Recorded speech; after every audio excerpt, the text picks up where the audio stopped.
What up, people? It's your boy, the host with the most. I do not brag or boast, and I'm coming to you guys live from coast to coast. It's your boy. I'm Krista Dom One, and welcome to another fabulous rendition of I'm Krista Dom One podcast, episode 63. How y'all living? I'm living swell. Can you do your boy a favor? Can you do your boy a solid?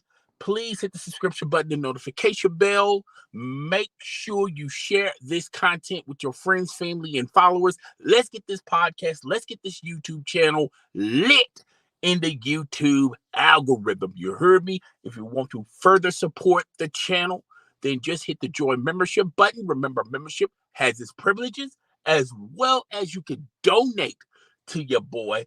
$ I'm Krista Don One. Hit the cash app. Those who use super chat stickers, use super chats, or use the Cash App link. Already struggling. Cash App link will be the next week's stream sponsor. Okay, got all that stuff out of the way. Got some little tidbits we're gonna talk about, but before we begin the little tidbits, little idols become rivals, possibly. Okay. We're gonna first thing I want to say is I want to thank everyone out there who's been watching these live streams. I really do appreciate that from the bottom of my heart. I don't care if you're a day one subscriber or you just subscribed to me recently. I really do appreciate the support out there. You know, you guys really show your boy some love, and I continue to deliver the goods when it comes to this channel. With the live streams as well as the videos. So I'm going to continue to do that. But I really do appreciate everyone out there who's been subscribing, hitting the notification bell, sharing this with your friends, family, and followers. I also like to appreciate all of the people out there who have donated. Even though the donations have been a little light for the past couple of live streams, it really does not matter. As long as your face is in the place, that's all I want you guys to do. Okay. Now, I always say this, and I really do believe it, and I really do mean what I say. I really do appreciate everyone out there that comments, because I feel like that's the main. All right. I might like a comment, I might occasionally heart a comment, and occasionally, it doesn't really happen often, I will comment to a comment. All right. And, you know, my thing is, I try to keep it consistent and try to keep it fair. I allow you guys to say whatever you want to say. But the one thing I can't, it kind of irritates me, and it shouldn't really irritate me, but it just goes to show how much passion I have for my YouTube channel and how much passion I place on my videos. And I don't want to be totally accurate, but if I'm fairly accurate, I'm good. All right. I always tell you guys in the disclaimer that these live streams and these videos are for entertainment purposes only. All right. I don't treat myself as a CNN, a Headline News, a Fox News. We report, you decide. I don't, or CBS News, NBC News, ABC News. I don't treat myself as those news companies, those news networks, because theoretically this is not a news network. All right. I do talk about things that is going on in social media, the good, the bad, and the ugly. And sometimes when you're reporting stories, these stories are not 100% authentic. Okay, so take it with a tablespoon of salt. All right. I only tell you guys what I hear and see on social media when I go to Instagram, Twitter, when I go to the gossip blogs like Blossive and the Shade Room, and really when I go to the individual's Instagram page. This is the stuff that they are spewing, and all I am is a vessel. Okay, all I do is just come back with what I got, gathered from these places. Now, you can love it or hate it. You can say it's fair or foul. You can say that it's, this, that, and the third. But the one thing you cannot say is it's not accurate. It's coming from the horse's mouth. And if the horse, of course, is telling us this information, all I'm doing is just bringing it back. Okay. But we may have a little idols become rivals. All right. So apparently it was the DJ Envy video that I made. Oh my God, it was last week. And I was really only talking about what transpired, uh, you know, a week before, plus also talking about what was gathered when DJ Envy and Tyrese went to when Tyrese went to the Breakfast Club, and I also gave you guys some info on what he said after his interview with the Breakfast Club. And we're gonna dive into all that a little bit later on today because we got some updates. But a guy in the comment section, I don't know if it was a guy, I don't know if it's a female. It's an idol turned rival, possibly. All right, was basically saying that I need to do more research. He really didn't specify what I gathered wrong, but I always tell you guys, he first started off with, well, you're saying her name wrong. You're saying DJ Envy's wife's name wrong. I said, it's Gina. Sometimes it's Gina. Sometimes I say Gina. And the only reason I say Gina sometimes is because I'm really not paying attention to people's names. And I always tell you guys, guys, you know me. I butcher names on a constant, consistent basis. If you're not popular, if you're not relevant in society, then I'm sorry. You're gonna get whatever I give you. All right. And if it offends a fan out there, or if it offends the person out there, or if it offends a community out there, I do apologize. But I'm not in the business to your name. All right. If I butcher your name, I do apologize, but I'm not trying to do it. I'm not trying to be funny about it. It just happens. All right. It just, you're not relevant enough for me to even go that far with it. Okay. With that being said, he talked about how I should have just stopped it there. He said some other things. I gave him an opportunity to talk about the other things. But when he immediately said that's when the research argument was just thrown out the window. Okay, really? Really? We're splitting hairs, okay? You're saying that my research is not solid because I mispronounced her name. All right, so that right there, it was just a red flag, and I should have just stopped it there. And he said some things that he thought I said I clearly did not say. Saying that he made the comment that Gina, Gina, I'm gonna say Gina. Okay, if it offends you, it offends you. I said that she subdued Tyrese in her bedroom. Clearly, I did not say that. I said, and I said that she was reading Tyrese text messages in her bedroom. I also said that from other gossip blogs and pages that Tyrese is no stranger to the Casey family. He has been at their home, and I said there's a possibility. It's a possibility that he probably talked to Gina in her bedroom. All right. Now, one thing about these stories and about gossiping and entertainment news or whatever, I always say these words: allegedly, possibility, and maybe. And it's up to you as the viewer to understand that sometimes I'm on script and I'm off script. I'm reading from the article, and then I'm giving you guys some clarity and also giving you guys my opinion about what I just read.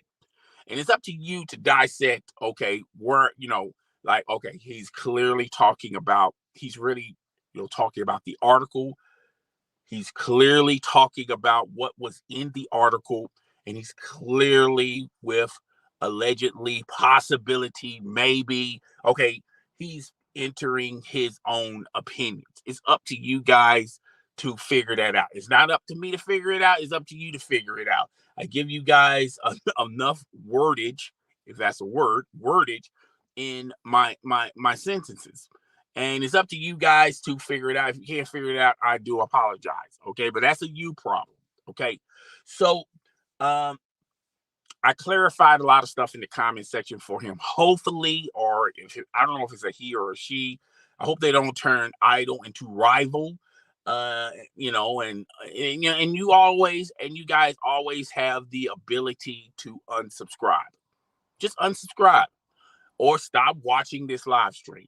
Okay, it may be not your cup of tea, but like I said, I only talk about the articles and I only talk about what I have gathered from the gossip pages as well as their personal Instagram and Twitter accounts. Okay, so don't shoot the messenger. You can shoot the message, but don't shoot the messenger. Okay, so we got all that stuff out of the way. Man, we done spent a good 12 minutes talking about it. We didn't really spend the whole 12 minutes talking about it, but let's move on, shall we? Let's move on. Okay, the first order of business, and I'm telling you guys, I'm gonna butcher these names. Okay, get over yourself. Okay, if that happens, all right. So, this is what we're gonna be talking about. We're gonna be talking about Young Jeezy. Okay. Jeezy filed a divorce from Jeannie Mai. I may mispronounce her name, but hey, I do apologize. All right.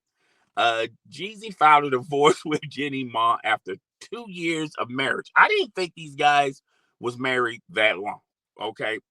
After tying the knot in March 2021, Jeezy has filed a divorce from Jeannie Mai. Jeannie Mai Jenkins, the rapper and the real, I guess Jeannie Mai is a host of the real, shares a daughter together. So they have a child together. All right. So over here, it's over for Jeannie Mai and Jeezy. The rapper filed a divorce from the real co-host on September the 14th. After nearly 2.5 years of marriage, according to the documents obtained by NBC News. The files, Jeezy real name is Jay Waynes Jenkins. I didn't know Jeezy's real name. His first or middle name. And Jenna is currently living separate as of right now. Their marriage is broken. There's no hope for, getting back together. The musician also is seeking joint custody and physical custody with their 20-month-old daughter. Jeezy 45, Jenna is 44. I did not even know Jeezy was that old. I didn't even know Jeannie Mai was that old. I thought she was like in her 30s, but okay, let's continue with the article. Started hanging out in November 2018 after a year after she announced, about a year after announcing her split from her ex-husband. And then we talked about this in a video, Freddie. I can't pronounce that name. I'm not even going to try to pronounce that name. She has previously, she has been with her ex-husband. We shared some romantic sushi dinner in Los Angeles. She's talking about Jeezy. Some salsa dancing. We salsa danced the night away. And the host of Vogue in 2021, later that evening, he asked me if I could picture spending the rest of my life with him. Oh, that's cute. That's very cute. Okay, that's a good line right there, Jeezy. On your first date, you ask her if you can say, "Hey, I'm wondering. I'm just asking you a question. Can you picture yourself spending the rest of your life with me?" Okay, crazy enough, I could. That's what Jeannie Mai said. Okay.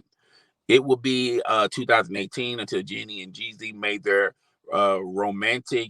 made their date official on Instagram. So that's where everyone goes to Instagram. Everyone goes to Instagram when they got an announcement to make.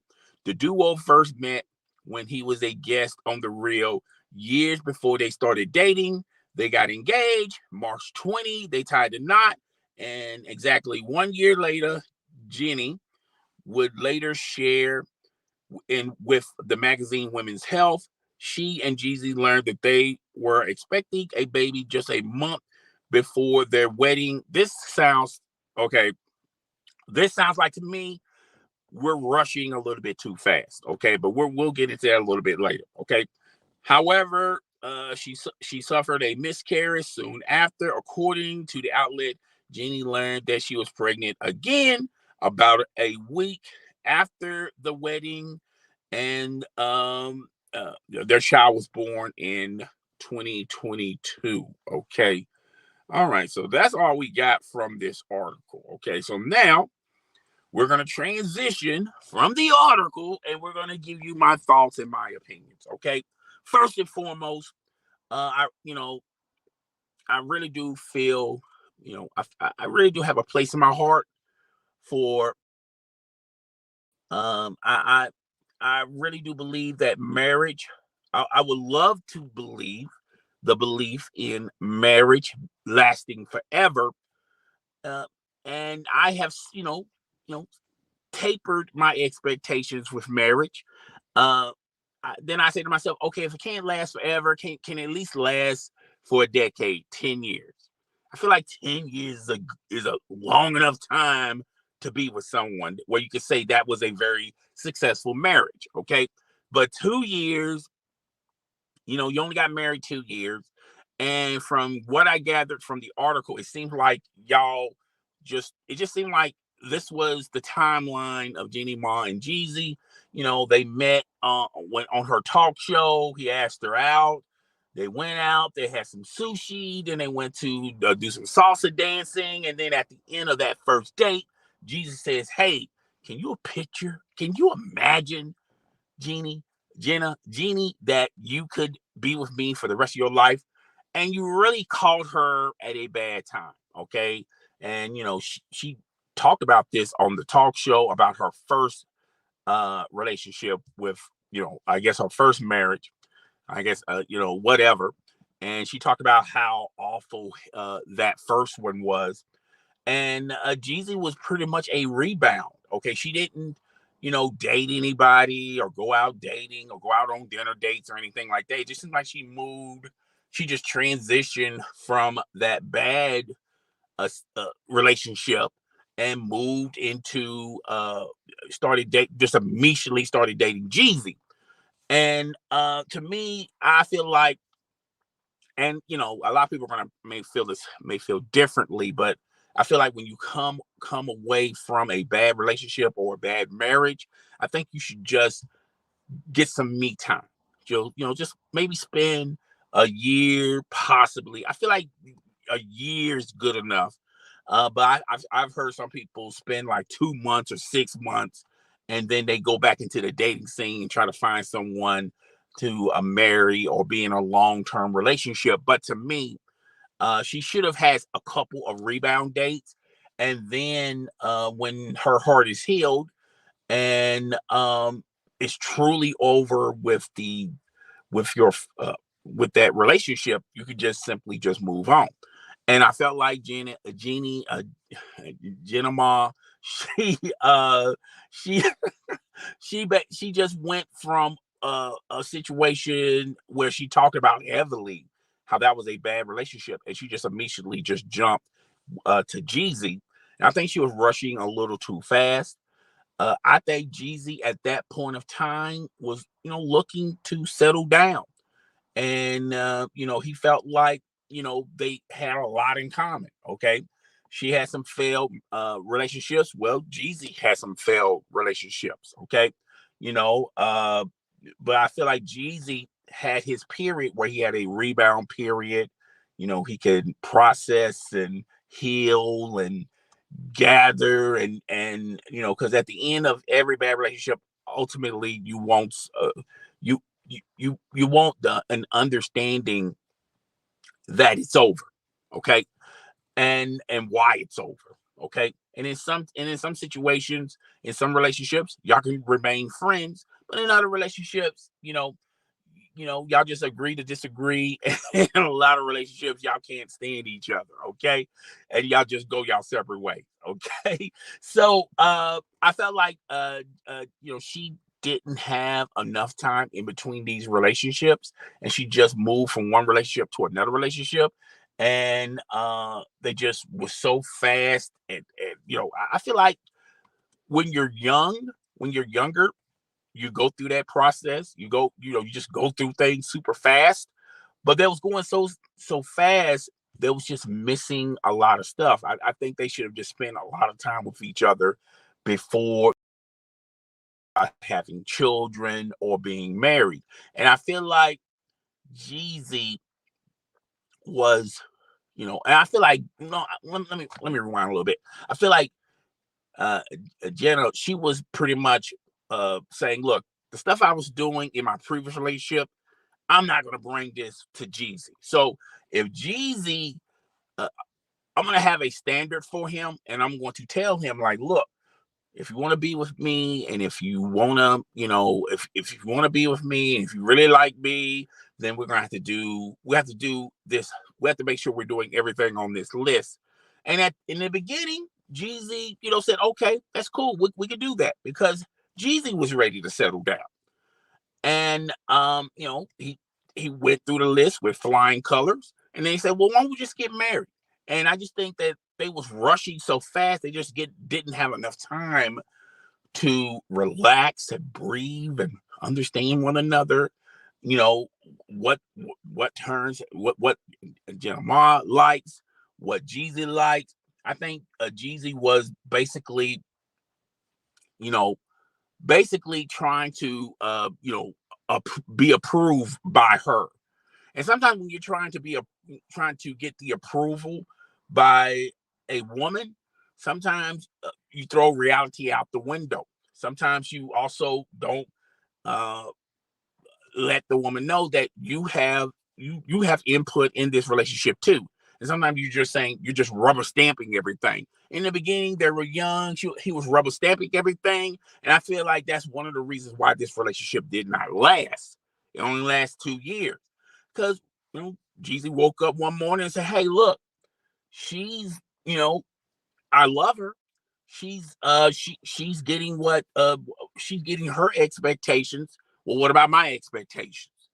And then that's where the disagreements come in, and that's where the arguments come in.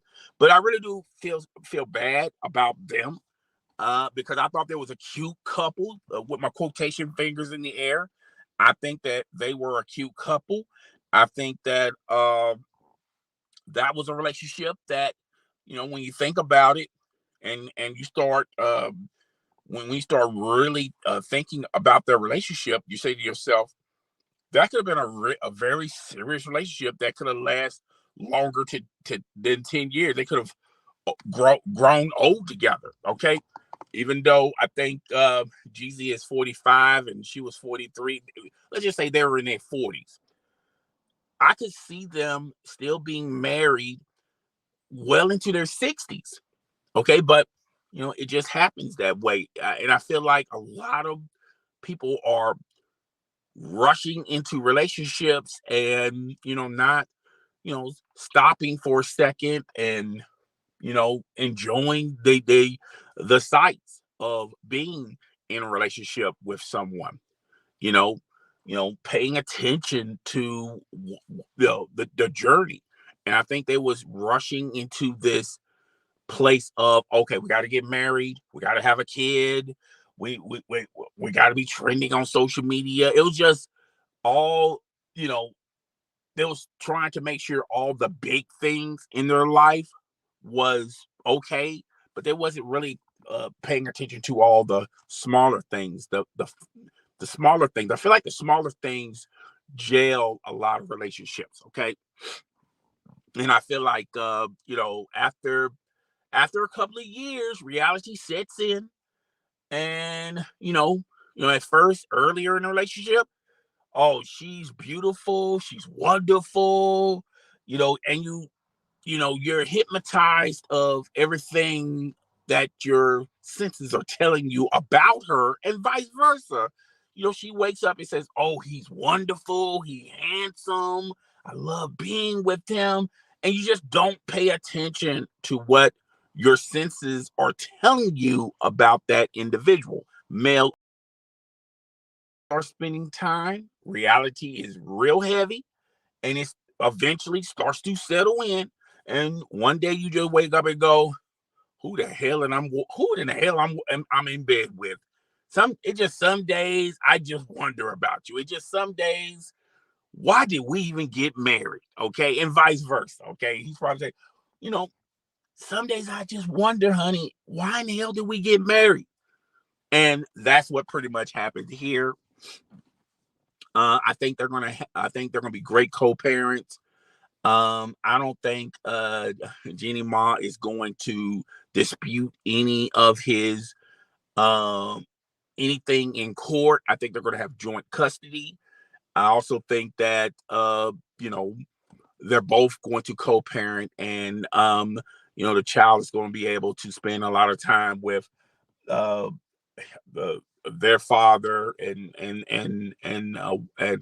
mother. Okay, but I don't think this is going to head down any roads of fighting over custody and the relationship becomes sour. So yeah, I really do feel sad about it. And I'm gonna tell you another thing. I think, around that time, correct me if I'm wrong, and I know a lot of people are gonna correct me if I'm wrong about what I'm about to say in the comment section. The comment section is your your guys' domain. I think that happened around COVID. And there was a lot of relationships in the early stages of COVID, or before we even had before COVID happened and we was quarantined and this, that, and the third. A lot of relationships in that time soured real fast because before COVID, you could travel, you could, particularly if you're a celebrity, and you travel to different sets, you travel to different interviews, you travel for promotions around the world. You really don't get to see your significant other that often. And then when COVID happened, we had the restrictions on travel. A lot of celebrities stayed home a lot more. They stayed with their significant others. And, I feel like when you spend a lot of time with the person you love, that's when, once again, reality starts settling in and the glitz and glamour is gone. I'm going to be gone for a month, for a couple of months, are gone. Now you see me each and every day. And now you get to see reality sits in and reality shows you the good, the bad, and the ugly when it comes to your relationship. So I felt like a lot of relationships suffered after COVID, and you see a lot of people divorcing at an alarming rate. And there was an article that said that you know men just don't believe in marriage no more. Okay, and now more than ever. And I feel like uh, one of those reasons is the COVID. When we was in the pandemic stages and we have to stay with our significant other, COVID really tested a lot of relationships out there, and COVID and proved without a shadow of a doubt that there were some relationships that could not stand the test of time. Okay, so yeah, it's just one of those real things. Hey, look, it happens in life. Hold on one second, folks.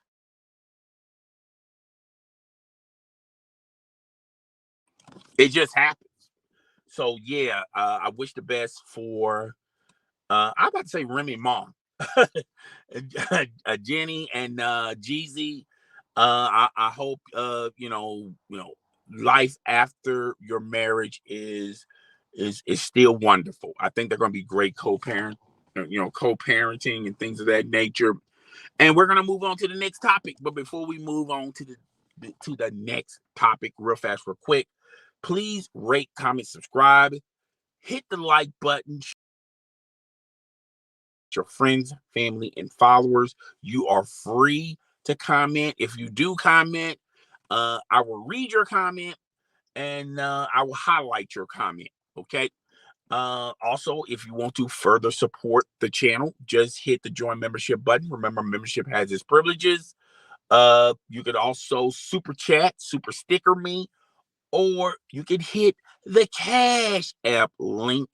I forgot to put the link down there, but you can search me up, $. I'm Chris the Don One. So yeah, just read the writing below as far as all the information you need to know. All right, but moving forward,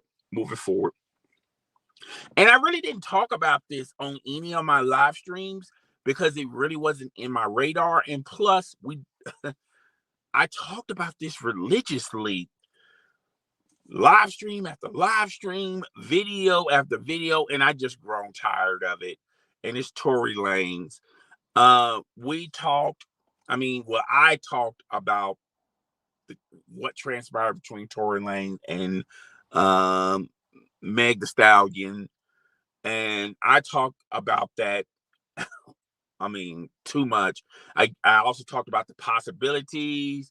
Maybe Meg the Stallion's wrong. Maybe Tory Lanez was wrong. Maybe the woman that he was trying to have a threesome with, I forgot her name. I'm sorry. I just, anyway, I talked about this and I just got tired of continuing to talk about it. And I just stopped talking about it during trial. I just left it there because it really wasn't a lot of meat on the bone. And I really didn't talk about, well, I did do a video on Tory Lanez was found guilty. And Tory Lanez is going to be serving 10 years in prison. Now, a lot of people are saying, well, he only has to serve 66% of his sentence. He could possibly get out in 4 years, maybe 3 years with good behavior. Everyone's saying that. And it seemed like Meg the Stallion has moved on. Now, she didn't really go into no glory details about what transpired. I'm pretty sure at a later date, she would sit down on a one-on-one interview with Oprah or whoever and talk about that tragic night. People still believe that she didn't get shot. People believe that it was not bullet fragments in her foot. It was merely glass.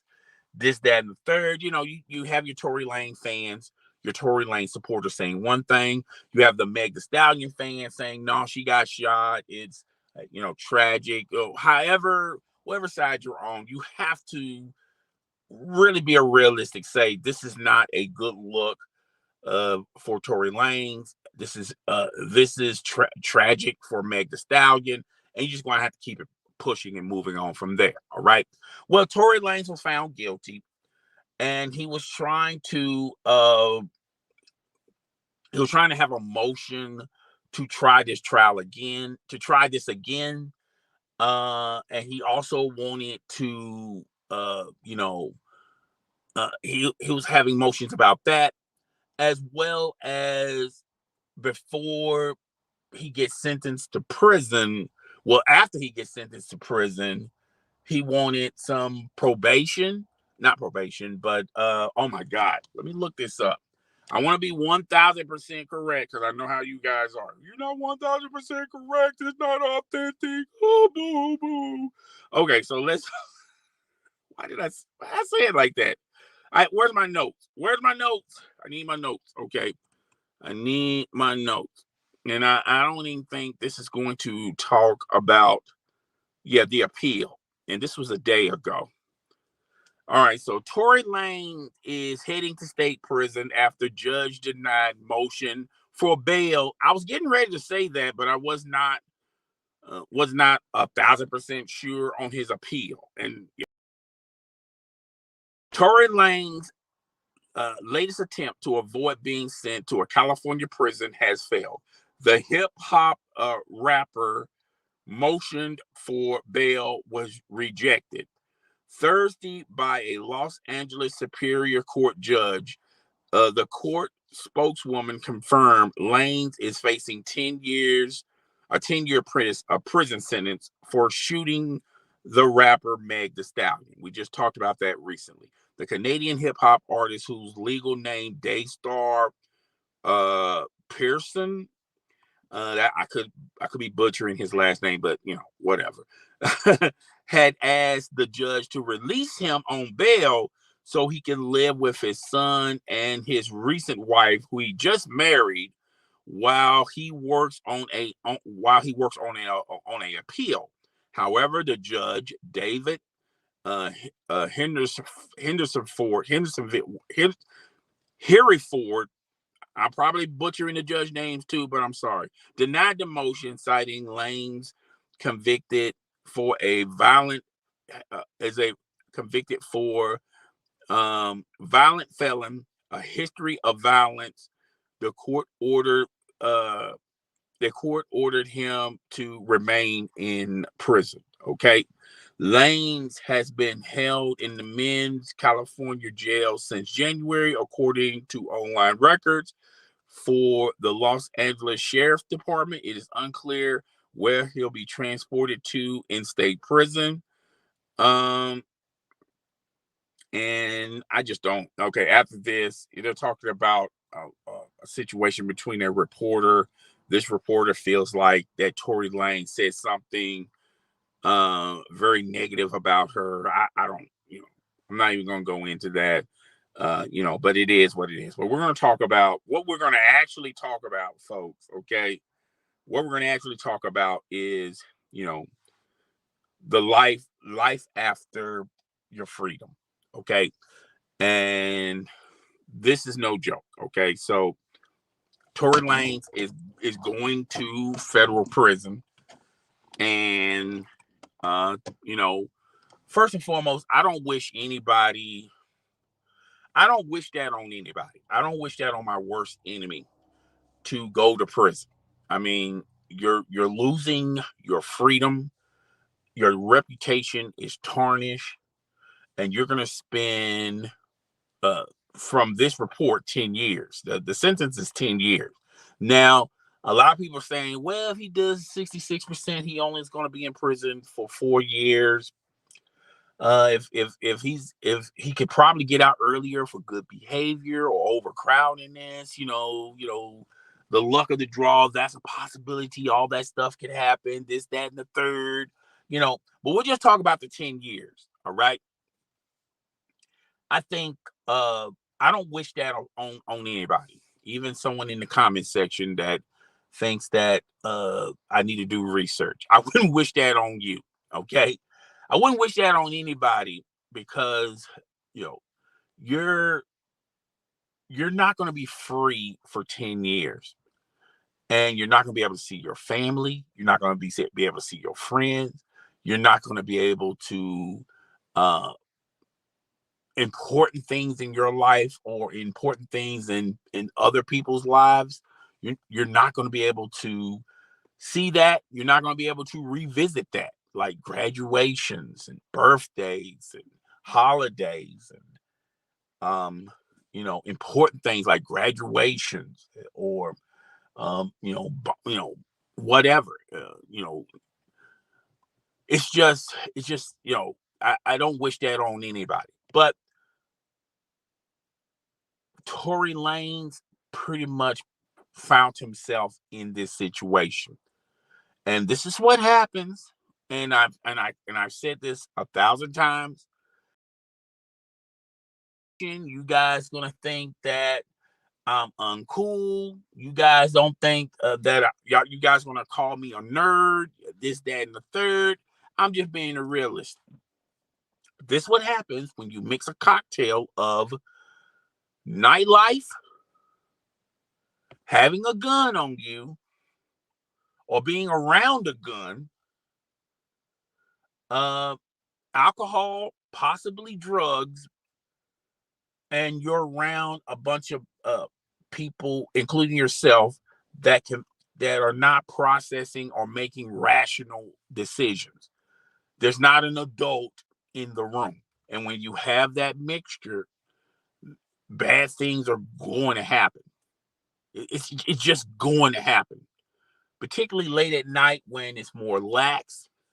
There's not a lot of restrictions late at night, particularly at that particular time. A lot of also, that was, and I hate to put it on COVID, but everyone was getting into a state of we can actually go back out, and it just happens. And unfortunately, uh, a lot of people's lives are changed in this process. Tory Lanez, before this, he was doing extraordinary things. He was making a huge name for himself when he had quarantine radio. When everyone was quarantined, he was, doing good in the music scene, making music, things of that nature, having a promising career. His career was starting to get elevated. Uh, he's, he's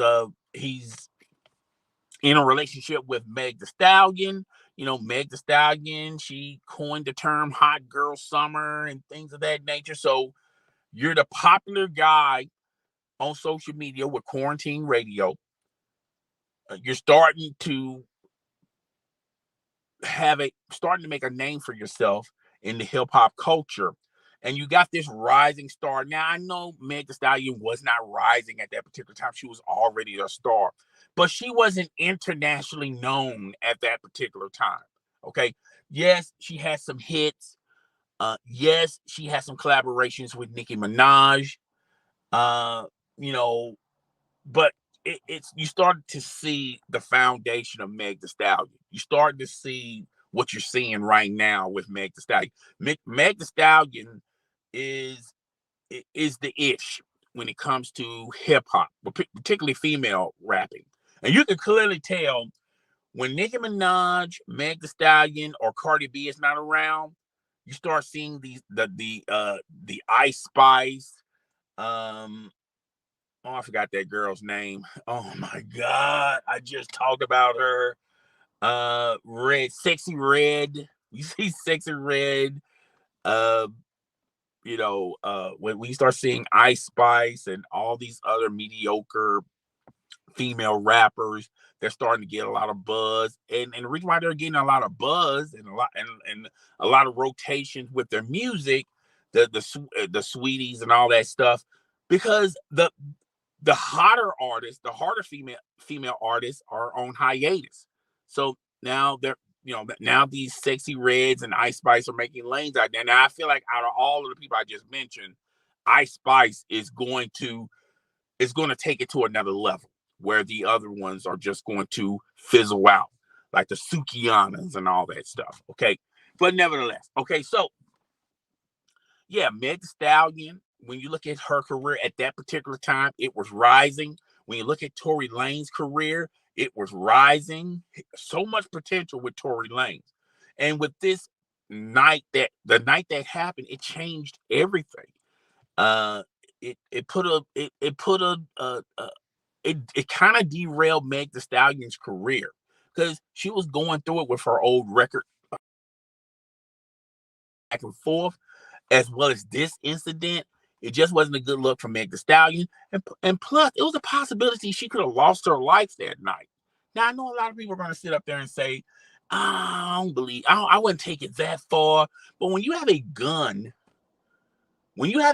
in play, there's a possibility someone could have lost their life, or worse, the person that had the gun could have lost their life.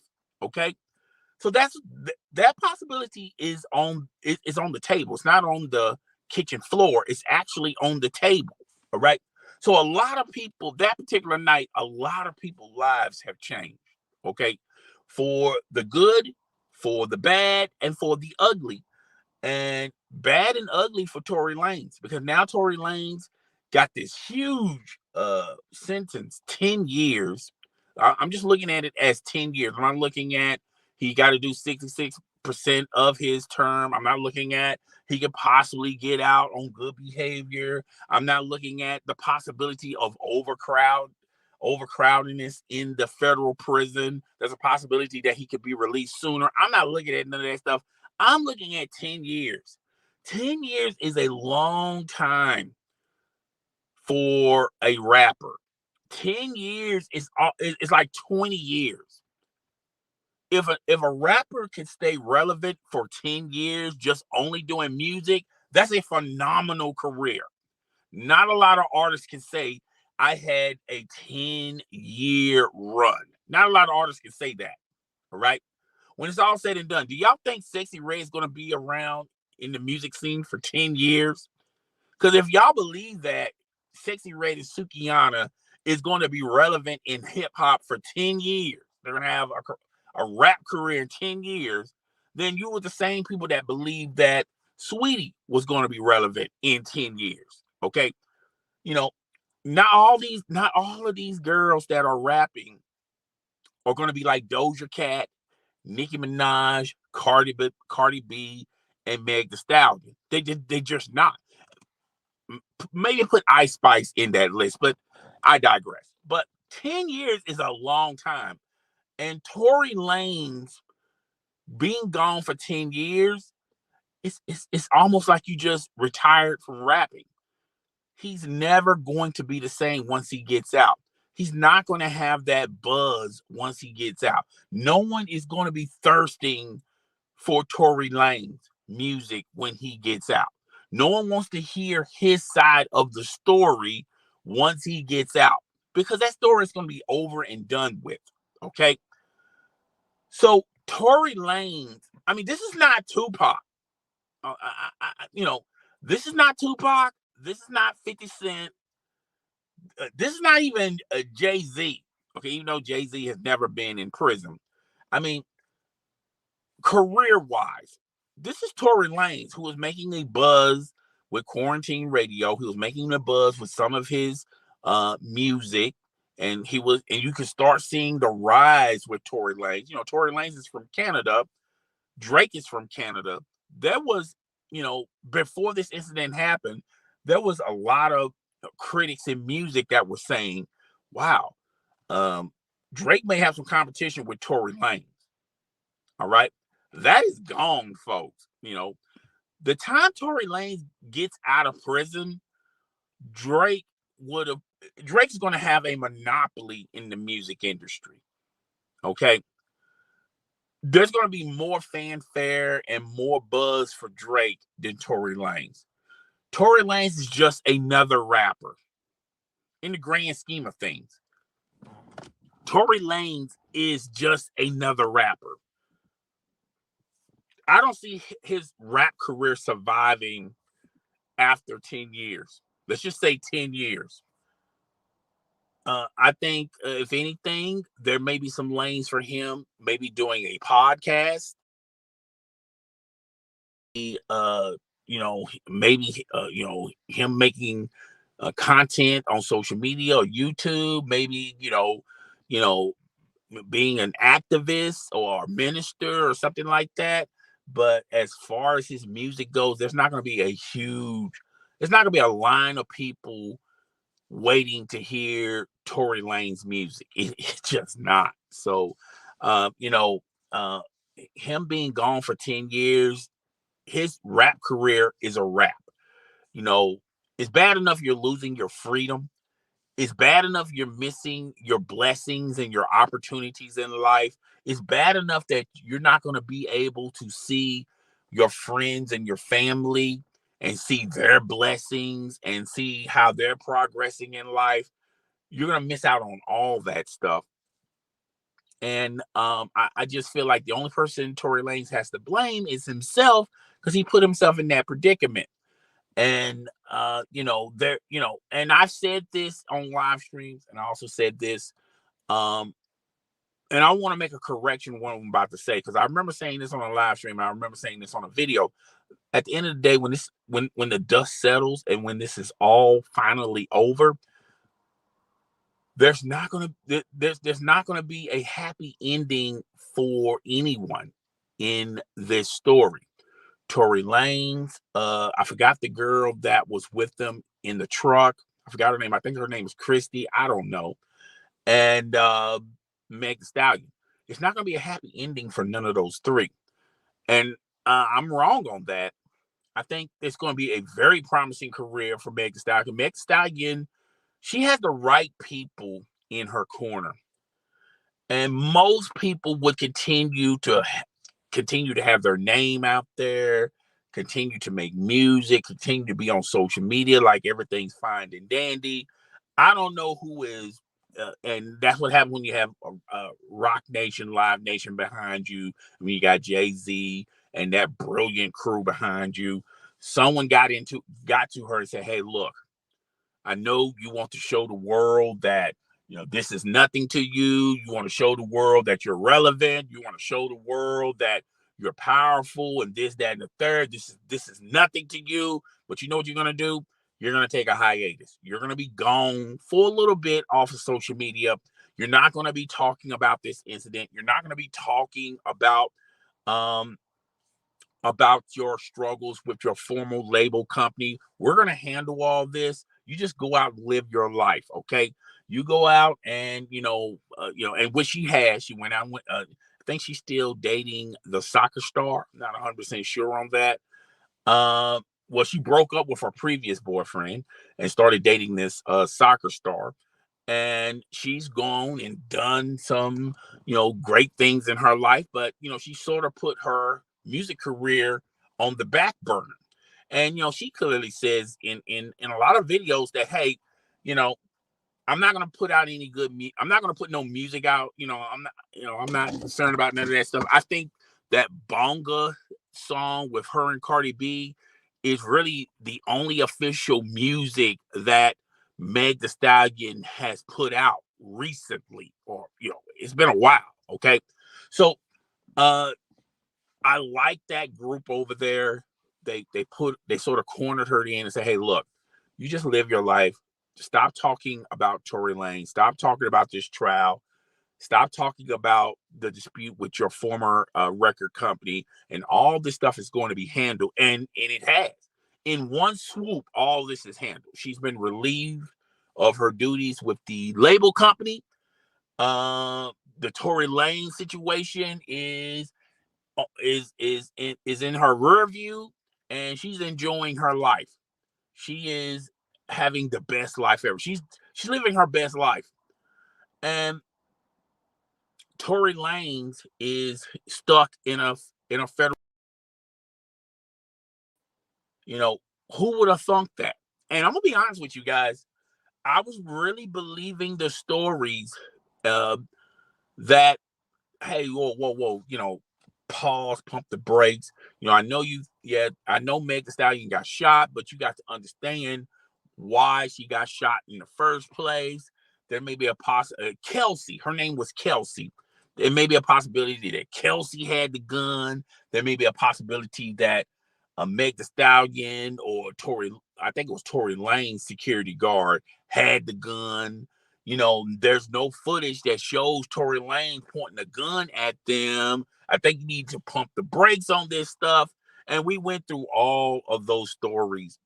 But the funny thing about stories is eventually the truth is going to settle in. And the truth of it is Tory Lanez put himself in this predicament. And now he got to suffer the he's going to have to suffer the consequences of this. All right. And like I said earlier, I don't wish jail on anybody. I don't wish jail on anybody. Even my worst enemy, I would not wish jail on anybody for any length of time. I don't care if I don't care. I wouldn't wish 2 years, 5 years, or 10 years on anybody, even someone that I can't stand. Because I mean, you're missing your blessings, you're missing your opportunities, you're missing being around your friends and family, your freedom, your livelihood, your reputation. And Tory Lanez, this is not going to be a good story for Tory Lanez. Yes, they're going to the redemption type tour when he comes out of prison, he serves his time. There's going to be a moment in time where Tory Lanez is going to, he's going to have a little buzz. He came out of prison, and people are going to want to do interviews, and the redemption tour and all that stuff. But at the end of the day, he's going to be 10 years older. He's not going to have the same, the music lane is the music lane is going to change in 10 years. How the artists are operating now are not these same artists the future artists are not going to be operating in these same lanes because the music industry is going to change dramatically. If you read the articles, a lot of label companies, a lot of record companies, they're not putting a lot of big budgets on hip hop artists. And it's a recent trend by the music that is coming out today. The music that's coming out today is not considered good music to a lot of record companies and a lot of studios and a lot of publishers. So they're not going to put a lot of money on rappers. Okay, they're going elsewhere with the money, with the big budgets. So that's something to think about. To the Sexy Reds and to the Sukianas and there's a lot of other male rappers out there that drop a lot of BS. Y'all guys are gonna have to step your game up because hip hop used to dominate the music industry. Rappers was making far more money than R&B artists, than country artists, than jazz artists, than soul artists, gospel artists.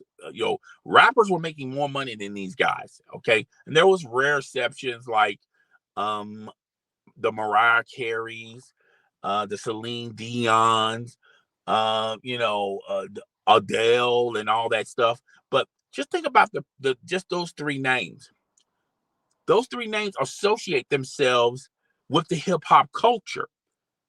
So the hip hop culture is a large culture in the music industry that a lot of other artists adopt their community to their.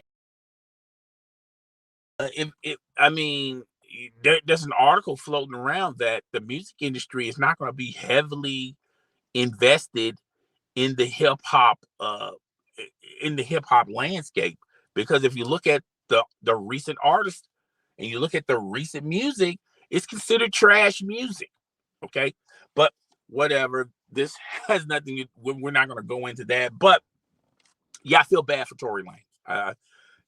I know he did something terribly wrong, an error of judgment. I think it would have been better for Tory Lanez even. I don't think it would have changed his outcome. The judge was still going to give him 10 years. I think Tory Lanez should have just fell on the sword and just apologize and say that he said that in some form, but I would have really fell on the sword, okay, and just move on. Now, but I really feel bad for Tory Lanez. I'm not a Tory Lanez fan, but I feel bad for him that he's going to have to do 10 years. I'm only talking about 10. Yeah, I know with the good behavior and all that. Yeah, I get all that. Okay, but I'm just talking about the 10 years. That's a lot of time. Okay, but I felt like when I said this earlier on a video a year back, I said, man, when the dust settles, Meg Thee Stallion, Kelsey, and Tory Lanez, they're not going to be the same anymore. And there's no victims in this tragic situation. I was wrong about Meg Thee Stallion. She was actually a victim. But I was right on things are going to dramatically change for their future moving forward, because Meg Thee Stallion is going to be doing extraordinary things. Astonishing things. All right. Tory Lanez for the next 10 years is going to be stuck in a prison.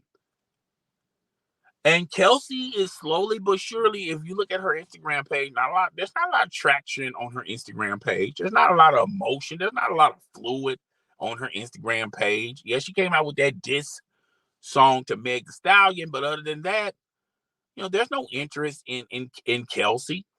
But it is what it is. All right. But moving on, before we move on and before we get into to some of you TYRESE fans and some of you DJ Envy fans and the Casey fans, before we get into that topic, I first like to state this. Please support the channel by subscribing, hitting the notification bell, sharing this content with your friends, family, as well as your followers. Also subscribe to my other links in my description. If you want to further support the channel, then that is so easy pleasy. Just hit the join membership button. Remember, membership has its privileges. You can also super sticker, super chat, or just hit the cash app. $ I'm Chris Down One. I will put the link in the comment section once this live stream is over. Okay. But moving on, we're going to talk about the topic that you all came here for. Okay. Me personally, I'm done with this topic, but I know a lot of you guys love this topic, and we're going to get into it. And the topic we're going to talk about again, consecutively. So to make it to go through this timeline real fast, real quick. It really started with TYRESE on one of his Instagram rants talking about his failed marriage with Samantha Lee, and he talked about how DJ Envy and his wife wasn't there through the bad times with his failed marriage, like when they was going through stuff. I do feel like, before we go into it, I do feel like it was sort of different. Okay, why the marriages were sour? I feel like with DJ Envy, I think DJ Envy, that was his fault, because he stepped outside his marriage, because allegedly he was cheating with Erica Mena, even though a lot of publications said that he was cheating with her. But I'm going to use the word allegedly. And he was cheating on his wife. And with TYRESE, with Samantha Lee, I feel like the reason why that relationship turned sour is because of Samantha Lee just could not tolerate TYRESE. TYRESE started to be a manipulator, being possessive, being controlling. And hey, look, there are some marriages that just cannot be saved. There are some relationships that just simply cannot be saved. Have you ever went to a wedding and you look at the bride, you look at the groom, and you just look at them too, and you just say to yourself, you make a quick observation. I'm tripping on the words today. You just say this in your head. I don't see this lasting for like less than 2 years, because you have history with them, the bride and the groom. You know their weaknesses and you know their flaws. And when the honeymoon period is over with, and when reality settles in, you just don't see this. You don't see them being married for long, because they're just two different people. They're really not meant for each other. I really do feel like and I'm going to get, I'm going to get, I'm just going to just tell you my theories of marriage. Okay. And my theories of marriage may not be in line with your theories in marriage, but in my theories of marriage, I look at it as a spiritual, well, let me fall back. I look at marriage like a chemical balance, because if you have the right chemicals, and if you have the right balances of those chemicals, you can do some extraordinary, wonderful things that can benefit humanity. Okay. But and destroy. Okay. And I feel like you have to have the right person. You have to have you have to have the right person for the right person.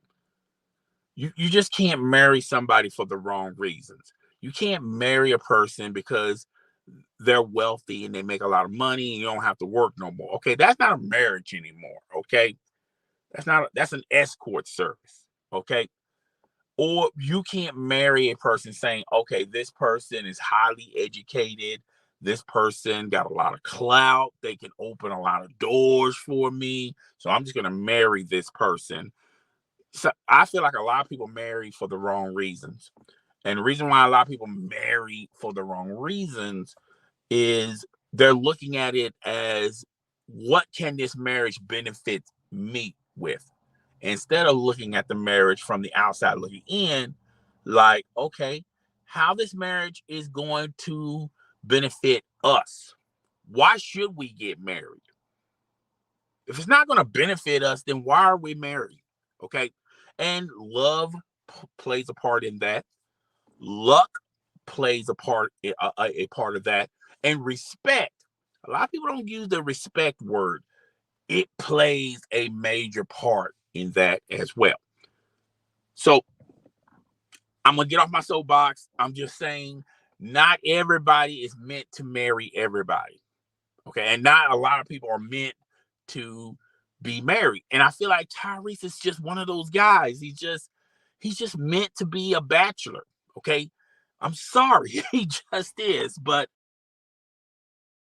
I have that belief. But y'all really came for the messiness, and when you're talking about Tyrese and DJ Envy. Okay, so in the latest world concerning Tyrese and DJ Envy, like I said, let's do a quick storyline.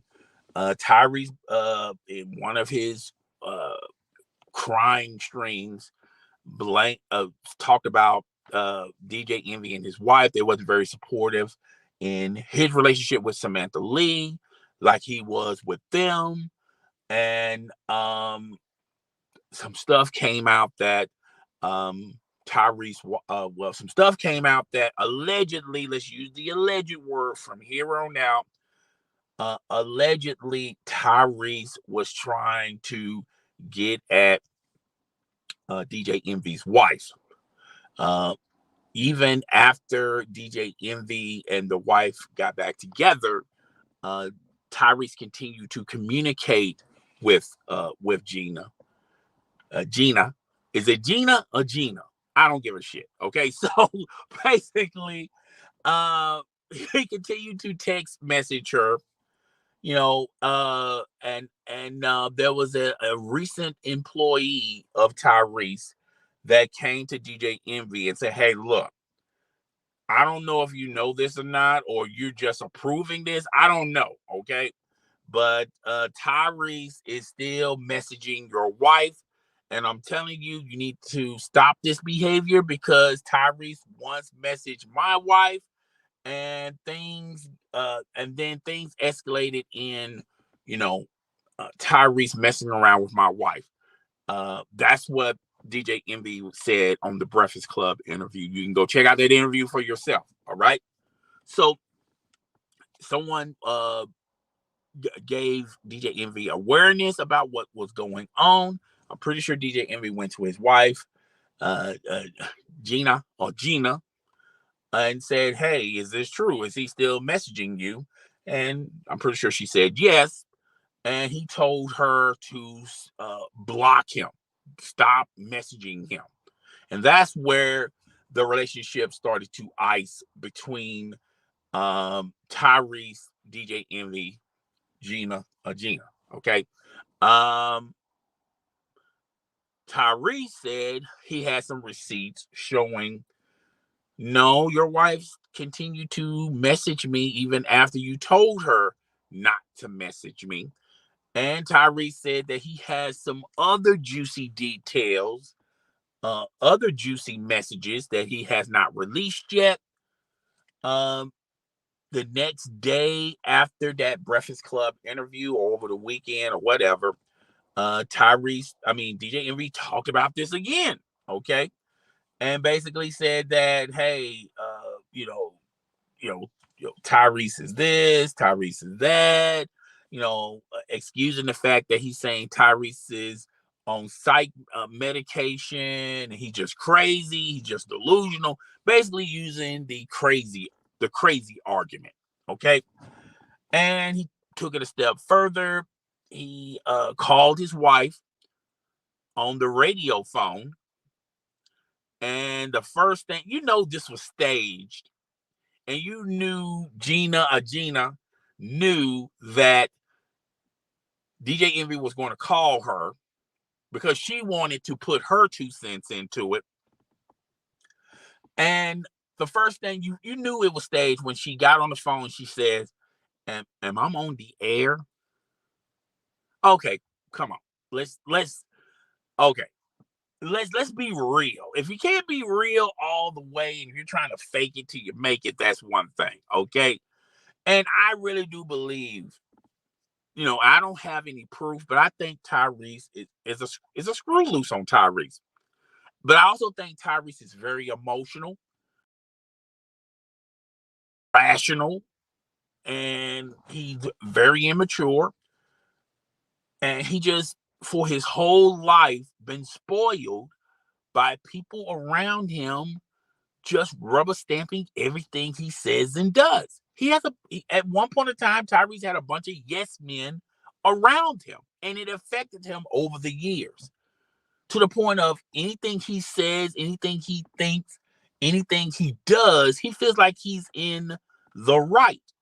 And you know why he thinks he's in the right? Because he had over his popularity a bunch of yes men or yes ma'ams. Yes, Tyrese. Yes, sir. Oh, yeah, I believe that. Just a bunch of yes men, yes ma'ams. All right. But let's move on to the story. All right. So Gina, was faking, talking about, am I on the air? That I already knew this was going to be a lie.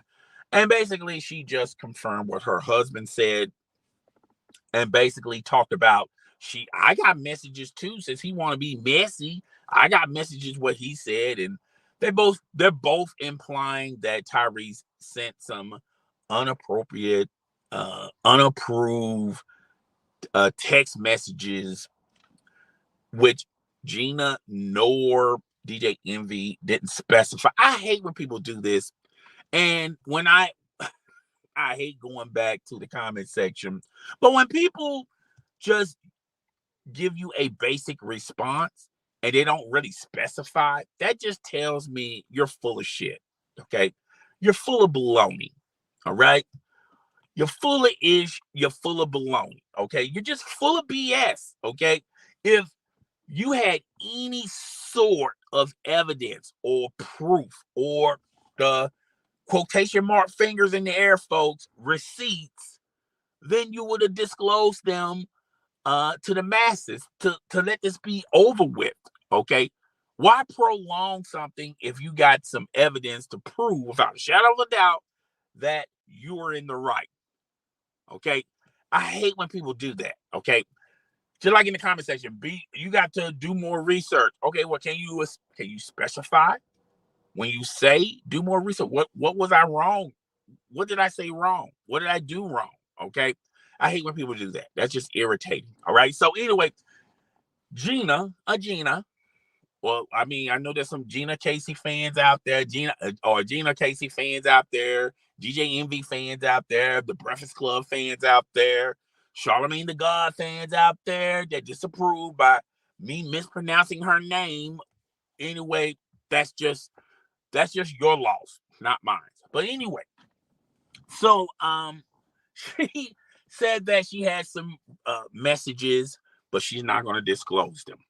DJ Envy says he has evidence and he's not going to disclose them, but he said that basically Tyrese disrespected their marriage. And there's a lot of articles out there, gossip articles out there. Let's use the allegedly gossip. Okay, hint, hint. We're going to travel down to uh, to the voices of other people's opinions and speculations. A lot of people feel like that Tyrese was flirting with DJ Envy's wife. And DJ Envy said that this is unacceptable. Of course, it's unacceptable. And if you're married to a woman and your best friend is flirting with your woman, of course that is unacceptable. Of course that is disrespectful. Of course, I get all that. But at the same time, if you've been known to step outside your marriage and cheat on your wife and got caught red-handed. Even the person that, even the mistress said that you was cheating. Okay, what's more disrespectful? I feel like that's the ultimate of disrespect towards a wife. When you're out here cheating, get caught, and then make some weird story of that's not the real DJ Envy. That was DJ Envy, the character that was stepping outside of a relationship. And then you want to make a profit off this event by selling books and seminars and doing podcasting. Still to this day, you guys are still talking about this, making a quick buck off of this. Not the TYRESE stuff, but DJ Envy stepping outside his relationship. So you disrespected your wife by cheating on her. Then you further disrespected your wife by, hey, let's make a quick buck off of this. If that, what's more disrespectful? Your best friend allegedly flirting with your wife, or you stepping outside the relationship and cheating on your wife? And this is not a one-time thing. He has done this many times in their relationship. And I just think that's more disrespecting. That's more disrespectful in a relationship or to a wife than anything you can say to me what TYRESE is doing. And to make matters worse, we don't even know the context of these alleged messages because DJ Envy is not disclosing them. His wife is not disclosing them. And even when the receipts TYRESE came up with, TYRESE only came up with the receipts that, oh, I told my wife to stop texting you years ago. And then TYRESE said, oh, no, no, no, no, no, no. I've been texting your wife years after that. We're still, I'm pretty sure they're not texting now. Okay. And I explained why she was probably text messaging him. And women, when you cheat on a woman can be very conniving. Now, she's going to forgive you, but she's not going to necessarily forget what you did. I don't care how many flowers you give her. I don't care how many dinners you take her to. I don't care how many name brand uh fashion or Berkeley bags or whatever. I don't care how big the diamond is on the ring. At the end of the day, when everything when the day is over with and y'all go to bed, she's going to have that image floating in her head that you stepped outside the relationship and you cheated on her. No matter how many Bentleys you buy her, no matter how many Bentley trucks you buy her, money can't buy you love, and money can't buy you forgiveness.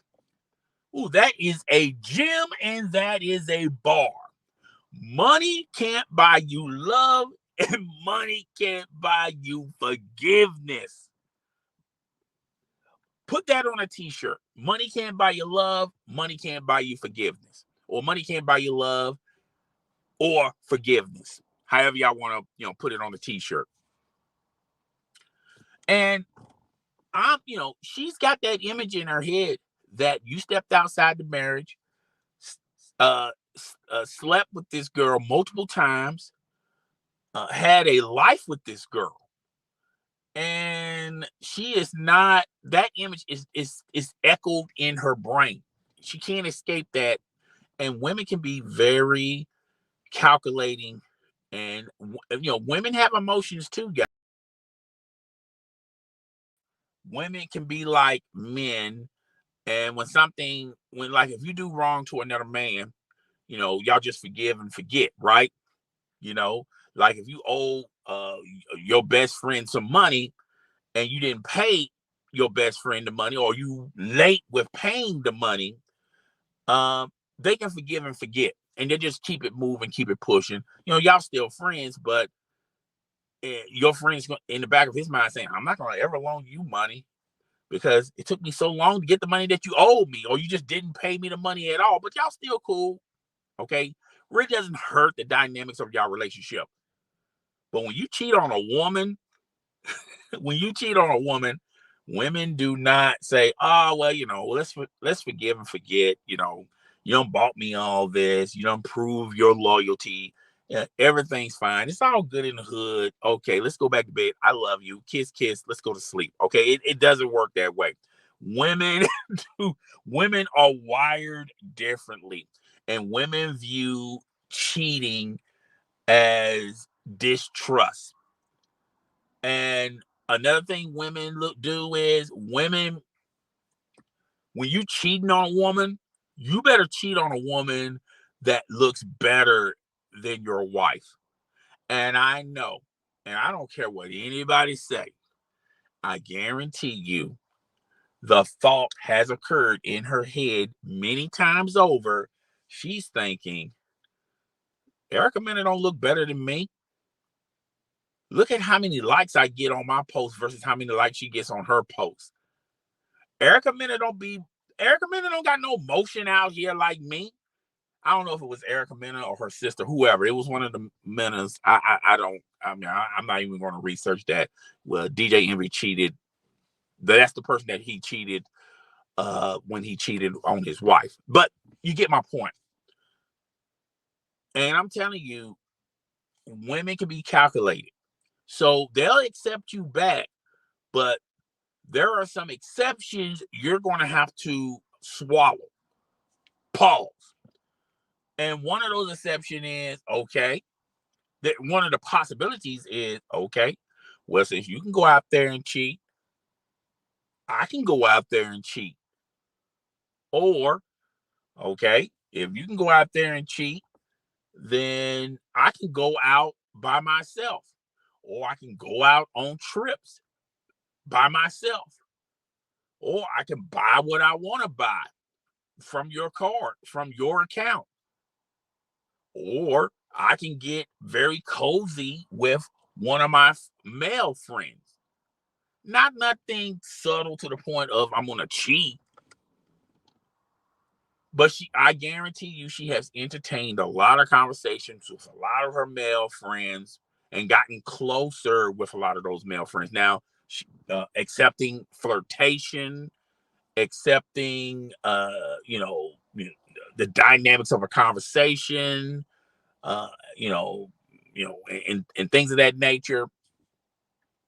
And when I say changing the conversation, getting more personal, talking more about romance and sex with your male friends, accepting more flirting, accepting more compliments and things of that nature. Guys, if you're married or if you have a significant other, just imagine yourself cheating on your significant other. Then imagine yourself getting caught cheating by your significant other. And then imagine uh, your significant other uh, possibly stepping out and cheating on you, or, you know, getting into more graphic conversations with her male friends or her male co-workers. How that's going to make you feel, guys. It's going to make you feel a certain type of way. I don't care what any guy says. I don't care how much confidence you have in yourself. I don't care how much and that's going to hurt a lot. Just imagine just sitting in a room and your wife entertaining conversations on dick size with your male friend. I'm telling you, it's going to hurt. Okay. And you're not even part of the conversation. All right.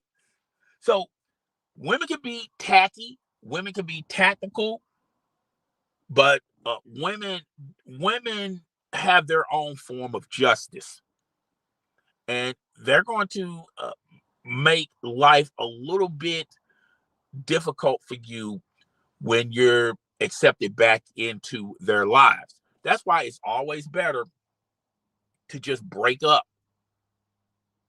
Because if you don't have the stomach, if you don't have the heart, if you don't have the stones to deal with all that, then it's best for you to just break up.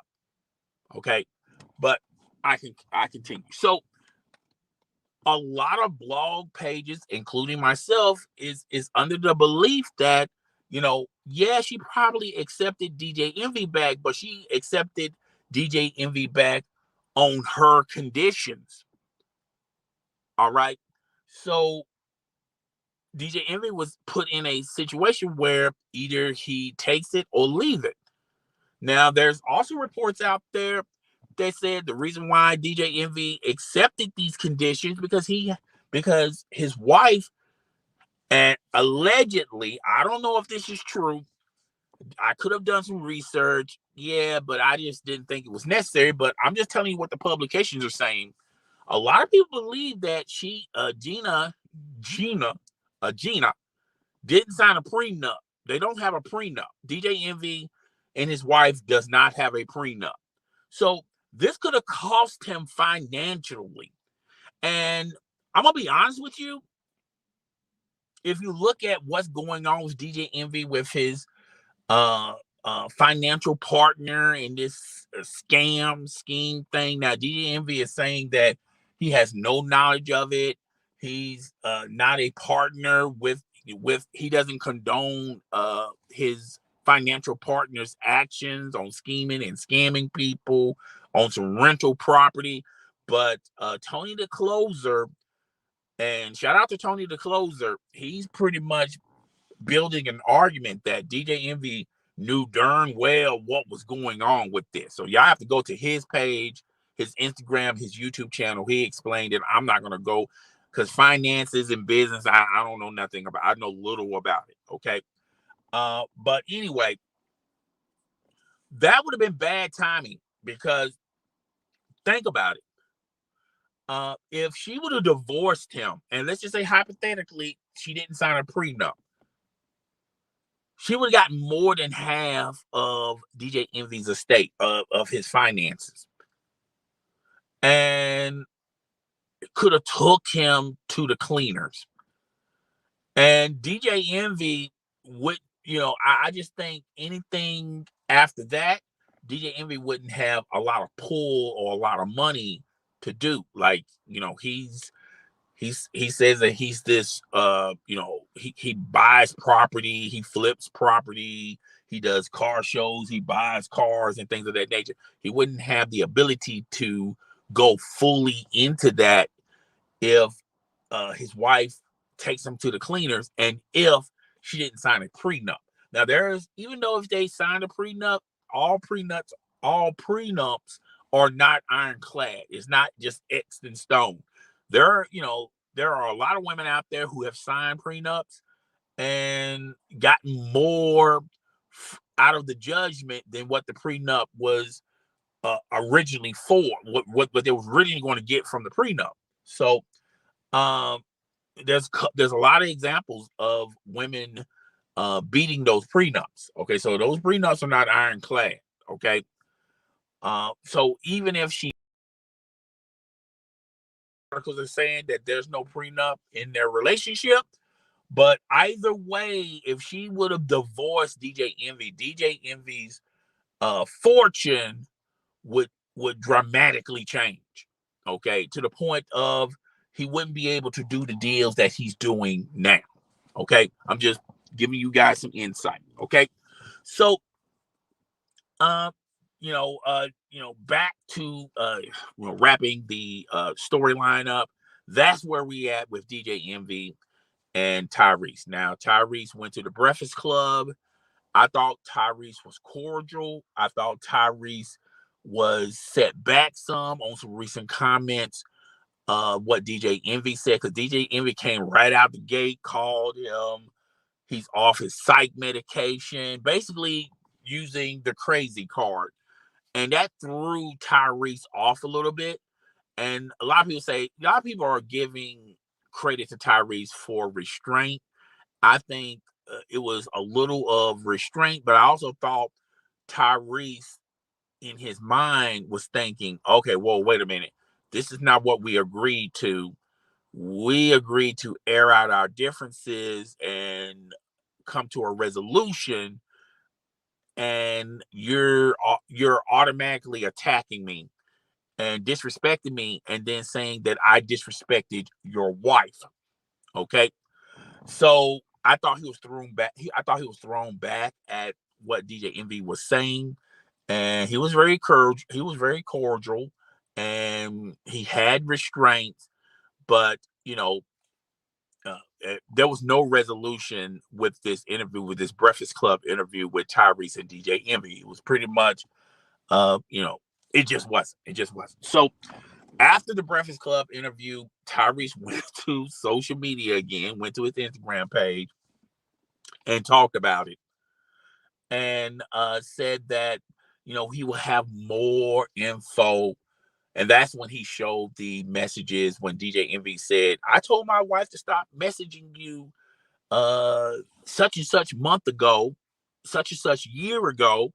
And then Tyrese had the messages still holding. I always tell people, when you're texting people, particularly business associates or whatever, you don't should save everybody's messages, but I save all my messages to business associates, people that's interested or entertaining doing business with me, because I save these messages because of, like, after the business is done, I don't want people to come back and say, "Oh, yo, you said you was going to do this, but you did that.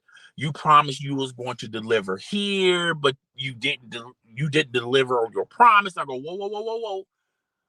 I'll send them a screenshot of the message on what we actually agreed to. Okay, because people get lost in the sauce. So I feel like some people get lost in the sauce and they hear what they want to hear. But there are a lot of times people are deceivious and they want more for what we agreed to. All right. So yeah, that's why I say my messages, particularly with business. Okay. But Tyrese, he saved all these these messages, and a lot of those messages was after the fact of when he made DJ Envy look foolish, because even DJ Envy saying, "Yeah, I told my wife to stop messaging you." Well, obviously they're still messaging now. I don't think they're still messaging to this day, but they were messaging way beyond DJ Envy's uh, claim that he told his wife on this certain year, this certain month, don't message him no more. And she's still messaging him, all right, after the fact. Now, she probably told DJ Envy, she probably told her husband, "Yeah, I stopped messaging him. Don't worry about it," and still continue. What I said earlier, though, women can be very calculating. Women can be very clever, and women, particularly a scorned woman, you know, can make life a little bit squeamish for you, particularly when she accepts you back in and you're trying to salvage your relationship. Okay, but that's neither here nor there.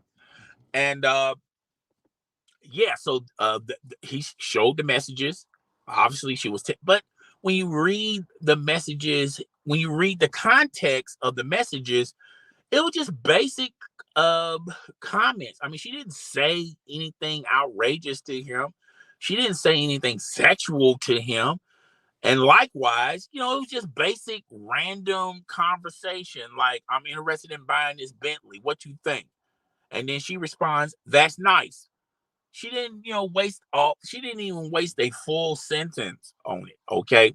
"Oh, I'm thinking about buying the islands. These islands. What you think about it?" "Oh, that's wonderful." Okay. And I think this could be explained two ways. Maybe after a while, she just got tired of him messaging him. Okay. Maybe he's one of those guys that always messaging you at the wrong time. Just keep messaging you. Okay. Maybe she just got fed up, but she just entertained it because she knows, okay, that's he's still somewhat a friend to her, whatever. Or it may be Gina, probably Gina, probably you know, is a smart woman, and she knows, okay, if his if he's only making this a year, how can he buy the islands? Okay, maybe she's smart enough to figure that out. Or if he's thinking about buying this Bentley, whatever. Um, you know, she just logical. Maybe she's smart enough to figure out, well, you're not buying the island. You're probably renting the island. She's probably a smart girl. Okay. So I don't know. But whatever. It was just basic comments. It was like, yeah, it was okay. Yeah, that's cool. That's all right. Okay, good for you. Just that's the type of conversation it was on the messages that Tyrese uh, shown on the screen. So DJ Envy, like I said, day two, we talked about the day two thing, and now this thing has completely gone left. It seems like Tyrese, every Instagram stream, he's talking about, DJ Envy and his wife. And basically, the last time he talked, and we're about to read this article. Tyrese unloads on DJ Envy. No one has disrespected your wife more than you. We just talked about this. Tyrese has torn into DJ Envy with their recent feud over DJ Envy's wife, claiming the radio host has disrespected his family more than anyone. The pair rift began last week when DJ Envy confront the Fast and Furious actor live on the Breakfast Club over disrespectful texts he allegedly sent to his wife, and it says GIA Casey. Okay, I'm gonna continue to call her Gina Casey or Gina Casey. I don't care. She's not that important to me. Maybe important to you, but whatever. Tyrese later refuted Envy's claims, sharing receipts of alleged text messages between the. Does anyone does does anything about our communication feel like I actually disrespected his wife or him? Um, in a series of since deleted videos posted on Instagram on Thursday, the 44-year-old doubled down on his denials while calling out DJ Envy for cheating on his wife, scamming people on the Ponzi scheme. We just talked about that, and being hypocritical when it comes to mental health awareness. Okay, uh, I'm gonna I'm gonna let a lot of people down for the choices that I'm about to make. I've been asked I've been asked to leave it alone. Tyrese began. Envy, you know how you said I don't give a fuck about nothing when it comes to my wife and my family. I don't play no games. You goofy ass. I'm not even gonna say that word. No one has disrespected your wife and your family more than you. You know the most dangerous thing about me. I know what I know about the levels you took to it. Oh shoot, I got my damn thing on. And I'll leave it at that. Okay. I don't still on it. No, don't. No, don't. I'm not calling for you. All right. So he continued the Ponzi scheme, stealing all this money from all those innocent people. That that ain't got shit to do with me. What you did behind her back with the one with the two with 10 ain't got nothing to do with me. I don't know. I guess he was trying to rap. See, you're a manipulator. You're a gaslighter, and you also one of those great undiscovered actors. How the fuck are you living a double, triple life and your wife is completely innocent and sweet? Had no signs, no. Okay, he's going. I don't know what the hell he's saying. Okay, let's just skip to the next paragraph. You had to be one of the baddest motherfuckers I have ever known to cheat on your wife ever. I mean, I'm not gonna say the word. You ain't you ain't leave a trail of popcorn down the hallway. Hats off to you. I don't know what Tyrese is talking about, but hey, we're going to continue on. Tyrese then questioned why Envy wife would still talk to him on the phone. And I talked about this in the last video, but people thought that I was making the stuff up. I'm reading it verbatim with the article. Uh, Tyrese then questioned why Envy's wife would still talk to him on the phone with her husband laying next in bed. As Casey revealed on the Breakfast Club earlier this week, if he had disrespected her, really, I'm on the phone with your wife and you're in the same bed laying next to her. What real man would let another man be on the phone in any uh okay, well, in any way if if if I actually disrespected her? If I actually flirted, when people say actually, and we'll get into a little bit later. We'll get into all this a little bit later, okay? If I actually flirted or did anything that you're accusing me of doing, what did I say? And what did I do that was so inappropriate? You crossed the line. I need to box your mouth. DJ Envy, I thought that was weird. I mean, I really thought that was weird. Okay. That was the most gangster-ish I've heard in my life. He added, we still on text change for the past on a text. We're still texting for the last 5 or 6 years, and yet we've been calling, all three of us. I would say a minimum of 10 to 15 10 a minute, minimum of 10, probably 15 times. Where is the violation, Envy? Tyrese further cast doubt on DJ Envy's story by bragging about the, I'm not going to get into this, of women he hooked up with, implying DJ Envy's wife doesn't belong in that category. I've been around everybody's wife, everybody's girlfriend, everybody's baby mama. I've done knocked down some of the baddest bitches on human feet. He said, no disrespect, but I wouldn't ever look in your wife's direction. Come on, bro. Accuse me of something that actually makes sense. Okay. In the caption, he warned, since we out here trying to go viral, threatening lives on air, let's unpack all this. However, y'all respond, I'm done. Have fun. Milk it in your ratings and more blogs.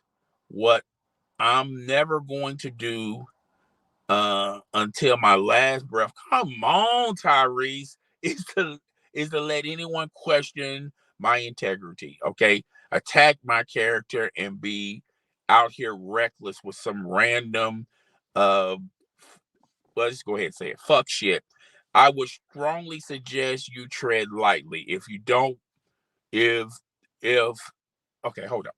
I don't do cease and desist letters. You decide on your own what level we're going to take it here. I want the smoke. Okay. Everybody says they want the smoke. Everybody says, I want the smoke. Okay. Do whatever you want to do. I want the smoke. I want all of it. I don't want one cigarette. I don't want 2 cigarettes. I don't even want 3 cigarettes. I want the whole pack. I want the whole pack because I want the smoke. Okay. Let's unpack all this. Let's unpack all this. Lord have mercy, TYRESE. All right, so there you heard it. I read the article, and from that article, I said pretty much all that and then some on my video. And let's start unpacking all this, okay? Yeah, let's start unpacking all this. Okay, first and foremost, all right. Whew, that was a lot to unpack, folks. Anyway, so so it's just okay. It's just hard to add more to this, cause here are the facts. DJ Envy cheated on his wife. Check. DJ Envy got caught cheating on his wife. Check. The relationship went sour. Check. All right. DJ Envy was doing everything to rehabilitate his relationship because he did not want to let go of his wife. Now, is it because of pure love? Is it because of not breaking up the family, or is it financially? Maybe he didn't want to. He was looking at it going like, "Whoa, wait a minute! If we get a divorce, she's gonna mess around here and get more than half. Then how I'm gonna be able to do the things that I'm doing right now?" Okay, maybe he's a foresighter. Okay, it could be for the money, it could be for the love, it could be, hey, I don't want to break up a happy home. And hey, while I'm, rehabilitating myself, uh, you know, getting back, trying to get you back, win you back, and building this family and this relationship. Hey, let's make some money off of it. Let's go on national syndicated television and podcasts and vlogs out there. Hey, let's make money. Let's get clout of me doing this. Let's get some motion going. Let's talk about this on the Breakfast Club. Okay. So you can see all of this building around them. And he was doing anything and everything to keep Gina, his wife, and he bought her expensive gifts. He allowed her to do whatever she wanted to do. I really believe he was so desperate. If Gina would have said, "Hey, since you cheated on me, I'm gonna go cheat on you," and I think DJ Envy was in a position of desperation, saying, "Oh, I want to have a one night stand with somebody," and she didn't ask for his approval. She just told him, and she has the one night stand. I think DJ Envy was so desperate, and in the position that he was in, I think DJ Envy would have not blinked an eye if all she wants to do is have a one night stand with somebody, and then the next day you're still my wife. I would do it. I think that's DJ Envy's belief. He would do anything, whatever it takes, to keep his wife. Okay. And like I said, when you guys, and I tell guys, like, if you step outside your marriage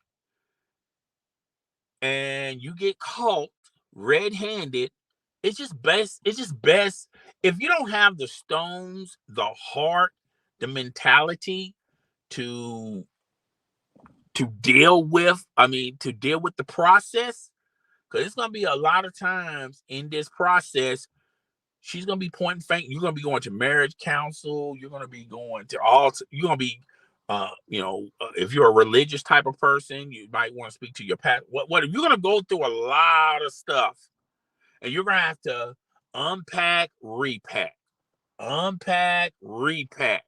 Okay. It's gonna be a lot of days where you have to earn your respect with her. It's gonna be a lot of days where she don't even say good morning to you. She doesn't even say hi to you. Okay. And it's gonna be a lot of cold nights. It's gonna be a lot of cold nights if you get caught cheating and you're trying to salvage your relationship, it's gonna be a lot of cold nights, okay? It's gonna be a lot of nights sitting on the sofa. It's gonna be a lot of nights you have to cook your own meal. It's gonna be a lot of nights if she did cook a meal, it's gonna be sitting on the side of the stove. It's not even wrapped up. It's not warm. You know, she just throws your meal like the. If you have a dog, the dog's meal is going to be better than your meal. I mean, I'm just telling you. And it's gonna be a lot of cold nights. You better grab a blanket, and it's gonna be some nights where you're ready for some action, if you know what I mean. And you better have that Jergen bottle handy and keep your browser on Pornhub. Okay, so it's gonna be a lot of nights you're gonna be struggling. The struggle is real, and that's how desperate DJ Envy is. And on top of that, most guys who step outside their relationship and cheat on their wife and get busted, 9 times out of 10, these relationships don't remain the same. They just break up or they get a divorce. Okay. With DJ Envy, like he's going like, he's got a lot of facts this marriage. And if it's true that there's no prenup, then that's even more reasons to keep this marriage going. Okay. So yeah, DJ Envy was in a predicament. He was put in place in a position where he had no choice but to submit to whatever Gina wanted. And he's got nobody to blame but himself. Okay. He the one who did it. There's consequences and repercussions to everything you do in life, and he is paying for it. All right. He has no one to blame but himself. All right. And like I said, he's willing to stay in this relationship, stay in this marriage. And you can say he wants to do it because he loves Gina. You can say that he doesn't want to break up a happy home. But a lot of people are going to sit up there and say the main reason, and probably the only reason why he wanted to keep this relationship going, is because if it's true that there's no prenup, then he just didn't want to go through all that. It is more financial than anything else. All right. And that's why when after the cheating scandal, if you've been noticing a lot of the content that they've been posting, it's almost like he's putting Gina on a pedestal and he's pushing her, and and they would always revisit this moment. Most guys would, if they get accepted back to their wife and everything is somewhat back to normal, some guys would not even entertain conversations like this. But you know, DJ Envy had to. He had no choice. All right. So that's why when you hear these pegging incidents, allegedly, that's what they do in bed. I don't know if that's true or not, but allegedly, let's keep using the word allegedly. It's just the pegging story, and then she went out on a vacation by herself, and DJ Envy was at home. When you start seeing, when you start reading articles and stories about that, and how she's more dominating in the conversations when they're both there.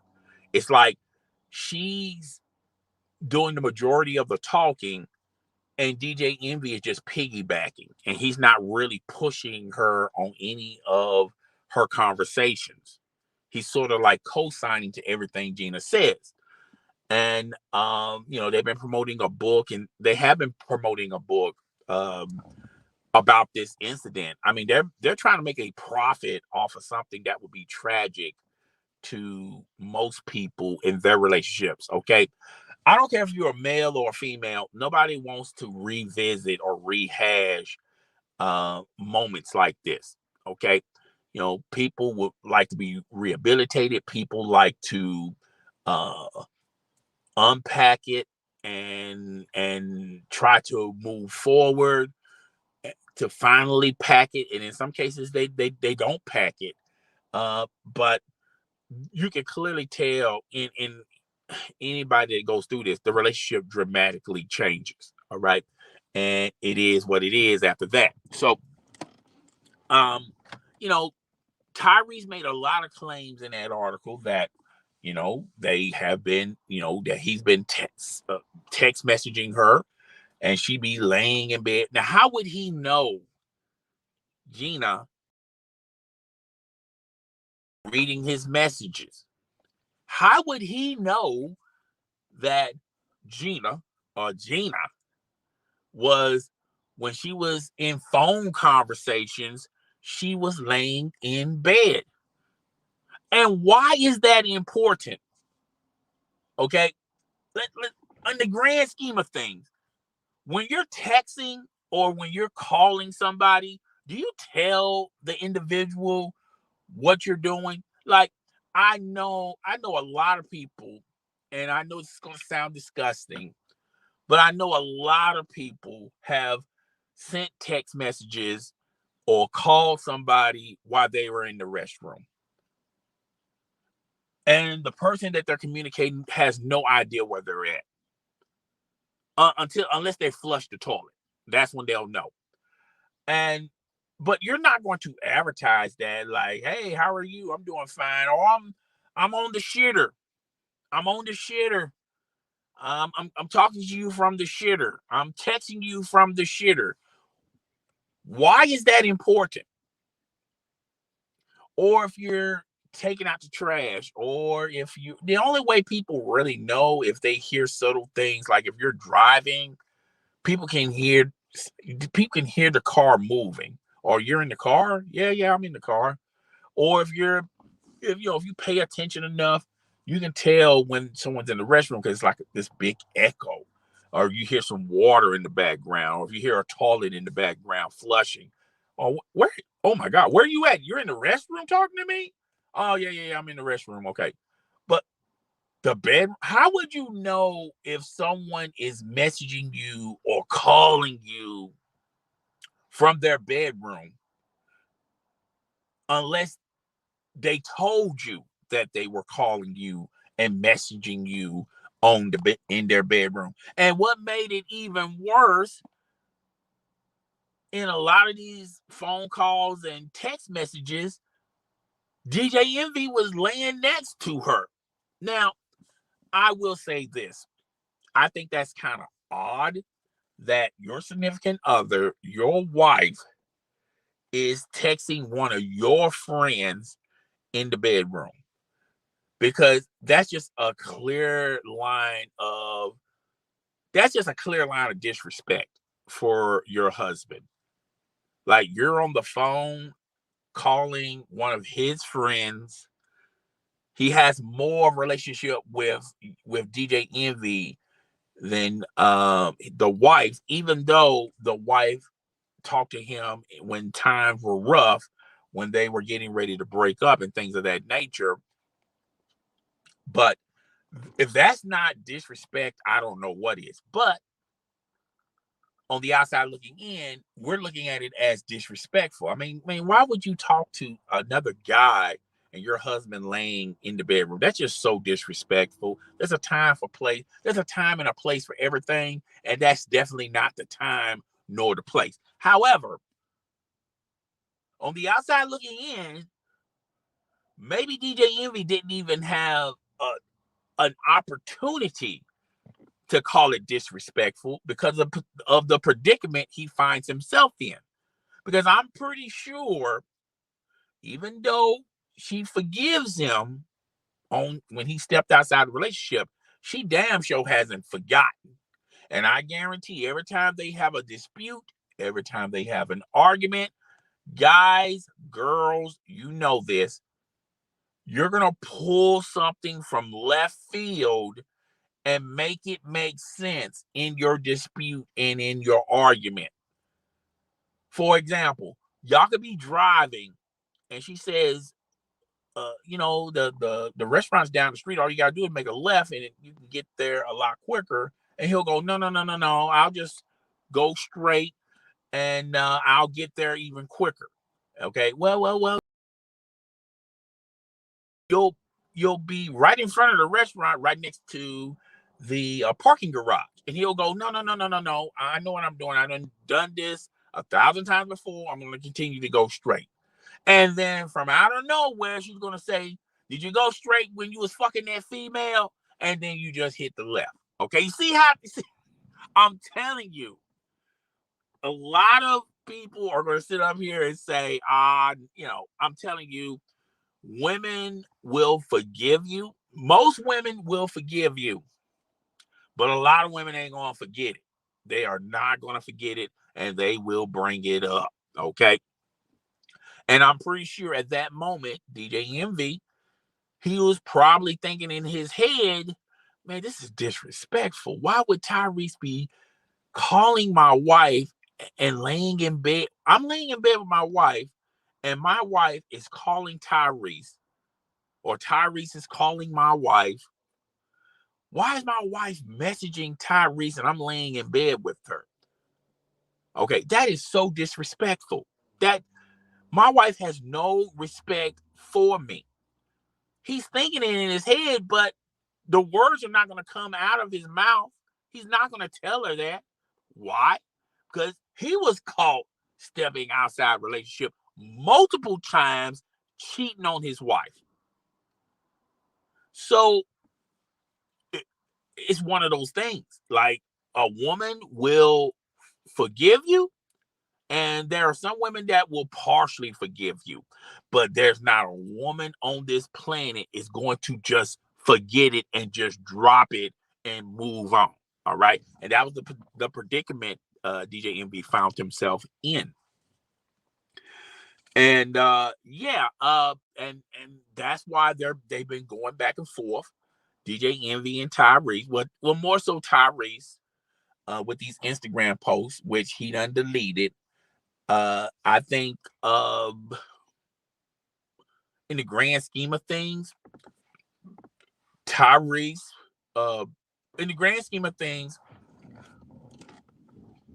and if you don't pull from one side or the other, Tyrese did have some logical arguments saying, well, I was there with you guys when y'all was going through y'all rough patches. How come y'all wasn't uh how come you guys wasn't for me in the when I had rough patches with Samantha Lee? And I said earlier on in this presentation that what Tyrese was going through with Samantha Lee was different than what DJ Envy and his wife was going through.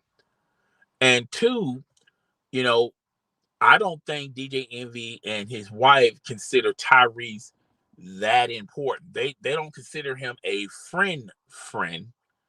They just consider him someone that they know. And they use Tyrese to and I will say this, they use Tyrese. Well, DJ Envy used Tyrese because he was in a desperate time to get his marriage back. He was willing to do anything and everything. And he took advantage of Tyrese because they were all three of them were good friends, for Tyrese to speak up for him and for Tyrese to lie for him just to get back talking to his wife. And then once he got the conversation going with his wife, then Tyrese wasn't important to DJ Envy. And I feel like Gina,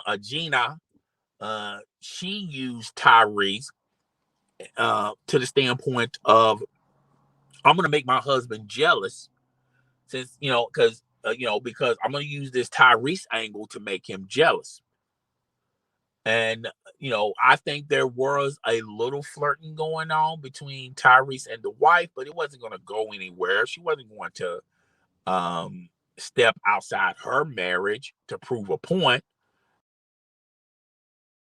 I feel like both of them were kind of using Tyrese, and when Tyrese was going through his situation, they were saying,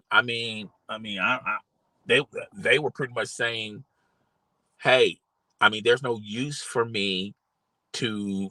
Tyrese is just someone that we know. Tyrese is not our real friend. Okay, so I can see where Tyrese is a little upset and feels a little bit betrayed. Okay, I feel like DJ Envy. Uh, I feel kind of bad for DJ Envy, but DJ Envy put himself in this predicament. I feel kind of bad for Tyrese, but Tyrese finds himself in this predicament. But I feel like with DJ Envy, uh, all this is self-inflicted.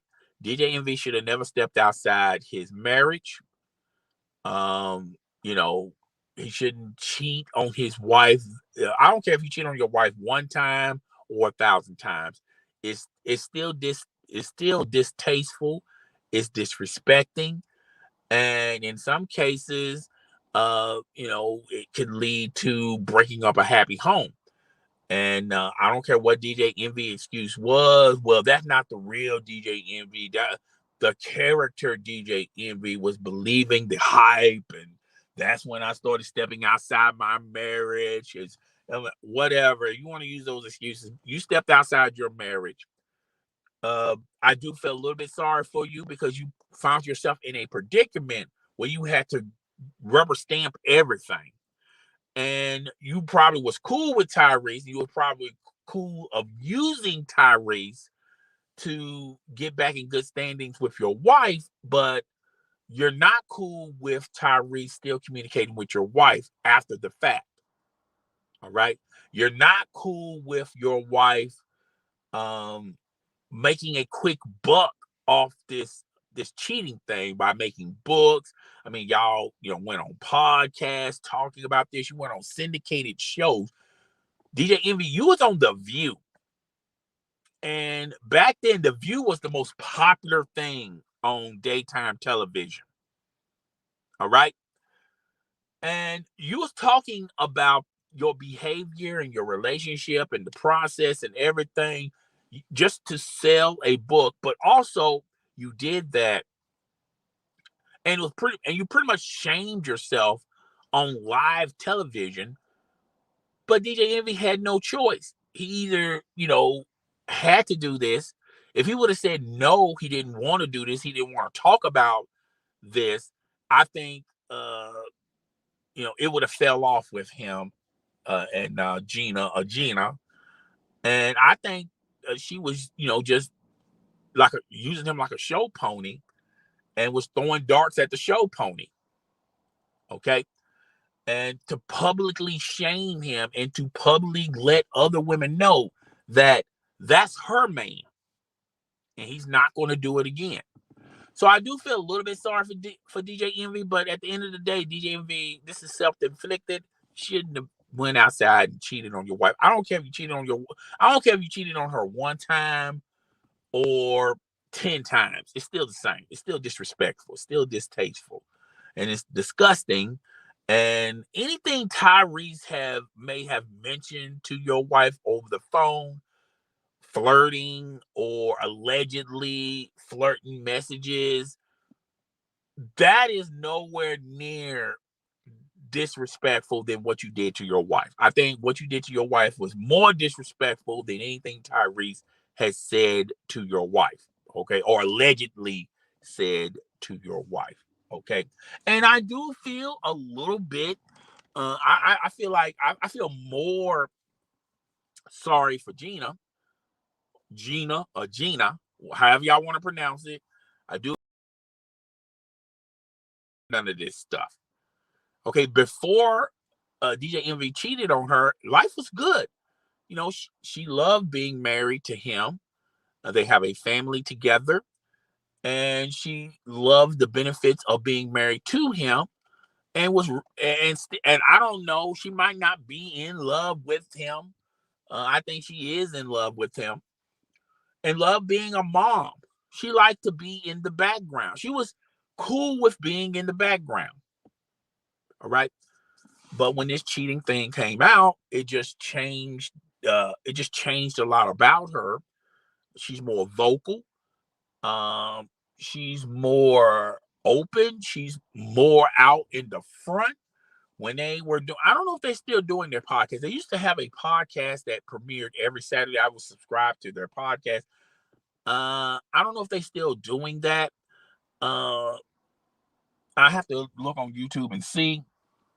But yeah, they would uh, they would do podcasts and they would talk about different topics and different things. But every time they would do a show, they would always bring up the the the conversation would bring up about DJ Envy and that traumatic time where he was cheating on his wife. That the conversation would always be brought up, and it would be brought up, and you could clearly tell um,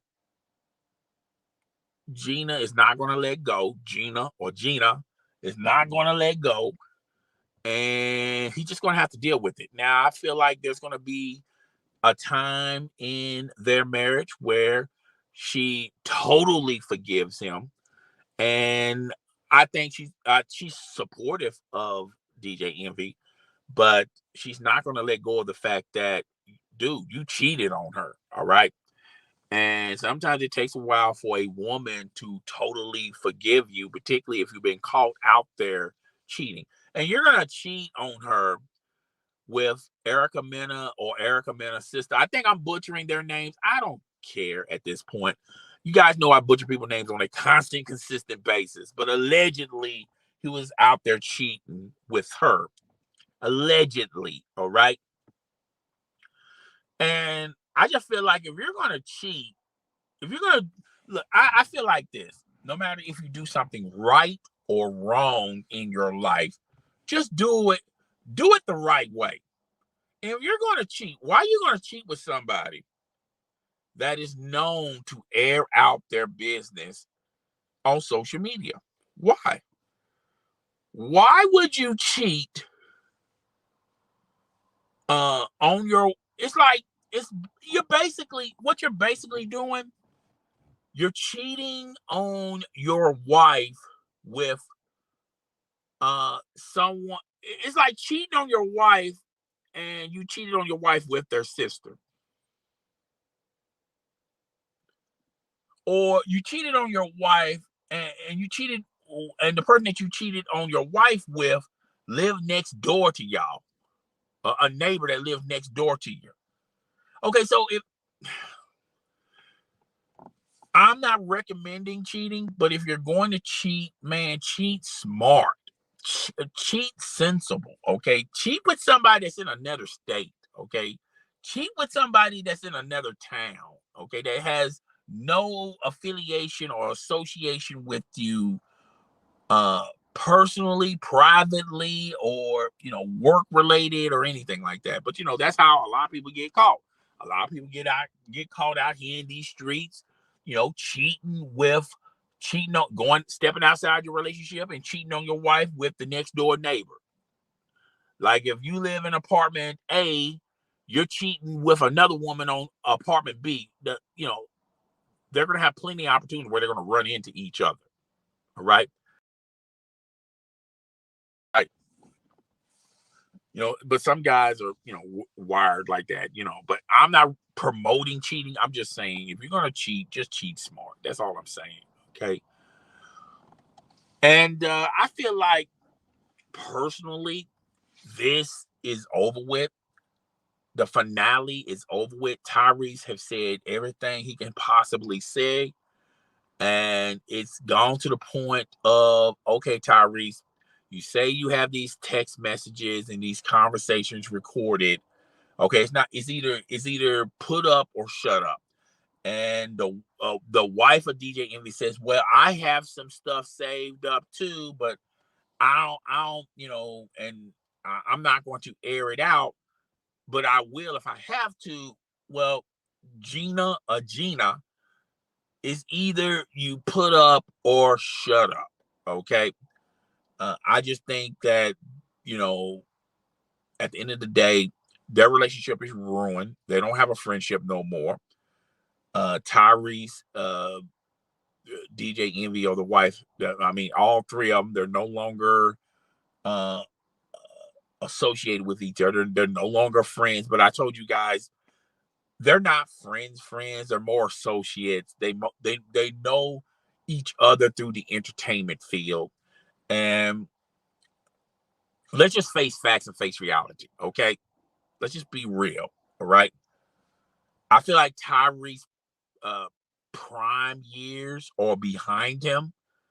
I think when it's all said and done, I mean, he had a phenomenal year in the beginning. He was a model, he was a singer, he was internationally known. He got on big blockbusters like the Transformers and the Fast and Furious franchise. He has done a lot of extraordinary things, but I feel like those days are behind Tyrese. I think Tyrese is, best days are behind him. When it's all said and done, when the Fast and Furious is over with, I don't see him being continued or being added in the Fast and Furious franchise or storylines. There's been talk out there that when they're done with Fast and Furious, the characters that were in the Fast and Furious, they're going to make TV series or streaming series, or in some cases, movies behind these characters. I don't think the Fast and Furious characters, I don't think any of them deserve a movie, because I don't think none of the characters are that interesting. Vin Diesel character, he just there. The Rock character, Jason Simone, and Jason Stanton or Stanton. You guys know I butcher people's names on a constant, consistent basis. Uh, I just don't think none of those characters in the Fast and Furious franchise are that interesting where you should be doing solo projects with. It's not like The Walking Dead. Um, what the Walking Dead franchise did differently than what the Fast and Furious franchise did. The Fast and Furious franchise said, forget the story, forget the character building. It's just the special effects, the explosions, the physics, the CGI, the cars, the stunts, and all that stuff, the explosions. We're just gonna wrap all that around a bunch of characters with not much of an interesting story, and the people that are going to be portraying these characters are going to be interesting. They're going to be beautiful. They're going to be attractive, and they got a lot of motion behind them. And we're just going to build a franchise around that. What The Walking Dead did was incredible story development. And when you add those two in on a franchise, it makes the characters even more important. The characters are more important than the actual story, because you can wrap up the Walking Dead story like this. Okay, a zombie apocalypse, a virus came, the dead started walking, and that's it, the end. But the character development is why a lot of people continue to watch and support anything from the Walking Dead franchise more so than the Fast and Furious franchise. That's why I feel like the Fast and Furious franchise, when it's all said and done, they're done with these movies. The last movie, I've heard, I think Ludacris said this in a recent interview. uh all of the Fast and Furious movies, except the last one, has made $1 billion. And I think, where we at, 11? I stopped watching at 7. So let's just say hypothetically 10. Let's say no. Yeah, they did 11, but let's just say hypothetically 10 of them did $1 billion. Now this recent one didn't do $1 billion. And they're going to do a part 2 to 11, and they're going to call it X or 12 or whatever. And maybe that'll do $1 billion, or maybe close to $1 billion, or both of these movies combined do $1 billion. When it's all said and done, I just don't think people are interested in Tyrese's character as far as him doing a solo project in the smaller stories of the Fast and Furious. They might have to combine him with somebody else, but I just don't think his character was that interesting to begin with. I don't think any of them are that interested to begin with, because the Fast and Furious franchise, they didn't care about the story nor the character development or establishing the characters or have a backstory with the characters. None of the characters are very interesting.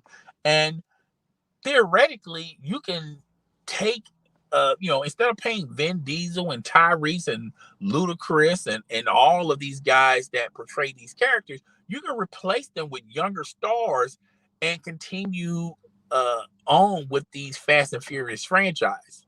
And I think that's what's going to ultimately happen uh, once the Fast and Furious is done in the movie theaters. All right. But back to Tyrese. I mean, when Fast and Furious is all said and done, and he's no longer in none of the Transformer movies,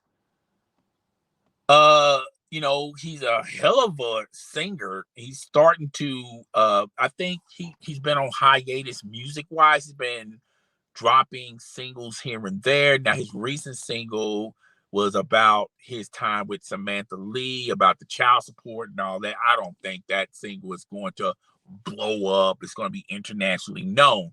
But the guy's a hell of a singer. If you put him in a studio, um, I think he can gravitate to that.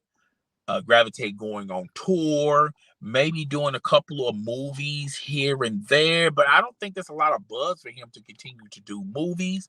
Maybe have him. I think Tyrese, if he wants to continue to be an actor, he has to take these smaller projects. There was one movie that it was a weird concept and a weird dynamic for this movie. I think this movie was gonna, when I saw the movie that starred Tyrese, and this was like a year ago, this is something new. I thought this movie was going to be double aluminum cans when it comes to sales. There was no buzz for this movie. I guarantee you, as I'm talking about it, you guys are going like, what movie Tyrese recently been in other than Fast and the Furious? Okay, but anywho, I feel like if Tyrese wants to, I think he should go into the streaming. Uh, a lot. Streaming is the big thing. I think he needs to be on one of these series that are streaming on Netflix or Hulu or Apple Plus or whatever, or do a movie with these streaming services. I think that's his next venture. And can still continue to do the music and the touring and things of that nature. And he'll be all right. He'll be fine. He's just going to have to work a little bit more than what he wanted or was accustomed of doing. I think in retrospect, Tyrese was probably going to hang it up and just do social media and don't come out with any music projects or movie or television projects before the judgment was placed on him. Now he's going to have to work a little bit more, and he's just going to have to settle for stuff. And I think life will be fairly decent with Tyrese. But like I said earlier in this stream, Tyrese is one of those individuals that should just date. He shouldn't take things very seriously. I just don't think there's a woman out there that's a match, not a perfect match, but a match for Tyrese. Because when you take Tyrese, you got to deal with all of Tyrese. Tyrese is going to be a little emotional at times. Tyrese is going to be misplaced. I mean, he's going to mentally, be displaced a couple of times. I mean, it's just a big mess for Tyrese. I just think Tyrese need to work on himself. He need to do some self-work on himself. I think he needs to speak to someone professionally. There's a lot of stuff that Tyrese has went through that he needs to unpack and talk about before he starts to associate himself in a long-term relationship uh, with uh, with a female. Okay, I just think there's a lot there that Tyrese has went through. But anywho, I'm just speaking from the outside looking in. But yeah, Gina, however y'all want to pronounce it, Miss Casey. Life is gonna go on with her. DJ Envy, life is gonna go on with Tyree. I feel like all of this is over with by Monday. No one's gonna be talking about this stuff. Someone's gonna, we're gonna be talking about the next thing, the next car accident, the next train wreck. I just think there's not a lot of meat there on the bone continuing to talk about this. And the only reason why I'm talking about it today is because of the video that I made last week. There was some updates to this saga, but it wasn't much meat on the bone. We could just simply just not even talk about it, and we would have been good in the hood with it. But yeah, so much for that. Guys, I need you guys to do me a favor. I need you guys to do me a solid. Rate, comment, subscribe, share this content with your friends, family, and followers. Hit the notification bell. And if you want to further support the channel, hit the join membership button. Remember, membership has its privileges. It's going to have some great things that's going to transpire in the next couple of days for my membership audience. And if you want to donate even further, super chat, super sticker, or hit the keys app. Okay, I will have the link in the comment section if you guys want to hit that. I really do appreciate the people that have been donating. I really do appreciate that. That tells me that I'm pointing in the right direction. You guys love this entertainment. And too early for this podcast. I made a decision on this podcast a month ago. And I was saying to myself, Saturday will be a good time, but Saturday streamers stream on Saturday. All the gamer streamers stream on Saturday. All the podcast stream on Saturday. Saturday is pretty busy for a content provider. All right. So I was saying to myself, what's a perfect time to do too early for this podcast? And I said to myself, why not do it in the hours between 4 and 5 o'clock? Because I'll have two different audiences. I will have the night crew audience that are working. Shout out to my night crew audience out there. I really appreciate you guys watching and attending too early for this podcast. Y'all midway through your shift or you're getting ready to end your shift. The nurses out there, the emergency room doctors out there, the police officers, the city workers, the gas station attendants, the retail store workers, anybody that works on the night crew. I really do appreciate you guys coming in and checking out this live stream. Even though you're not able to watch the whole entire live stream, I really do appreciate you guys checking out this live stream from the bottom of my heart. I really do appreciate that. And then I also get the added benefit of the early morning audience, the people who just wake up. They're waking up, they're starting their day, they're getting ready for their day. I get to entertain them for a minute before they go out and about. If they go out and about and still have me in their cars and going to their destination, I really do appreciate that. But if you can't, I feel you, dog. I feel you people out there, okay? So I really do appreciate everyone out there that's really watching this live. At one point we had 5 people in the building. If I have one person in the building, and I've told you guys this, I really do, and I really do believe in what I'm about to tell you. Okay. I don't care if I got 5 people. I don't care if I got one person or 100 people in the building. I've been known to have that. Um, I treat all of y'all as,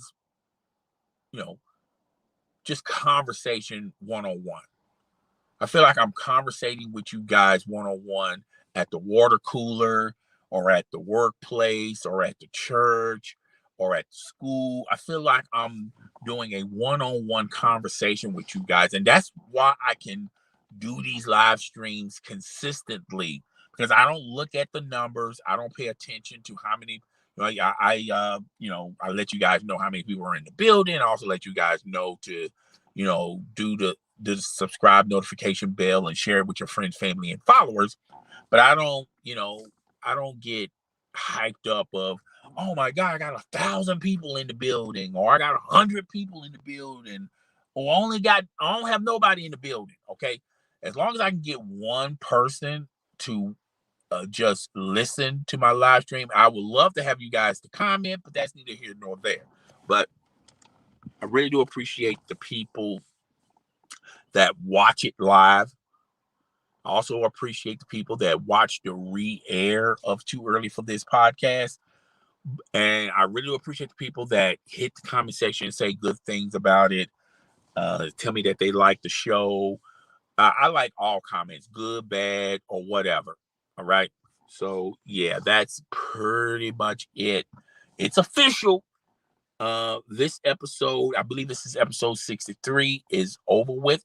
I really do appreciate everyone that came by. And I had some great times talking about it. It's your boy, the host with the most. I do not brag or boast, and I'm coming to you guys live from coast to coast. It's your boy. I'm Chrissy Down One. There's gonna be some good things coming up this week. Okay, so be on the lookout for that. I will see you guys next Saturday for Tyranny for this podcast a little bit earlier than Saturday. That's if something truly hits. All right. But other than that, if it's, regular entertainment news, I'll just do videos. All right. But guys, I will see you guys when I see you guys next Saturday. Hope y'all have a great weekend. Be safe out there. Okay. Be safe out here in these streets.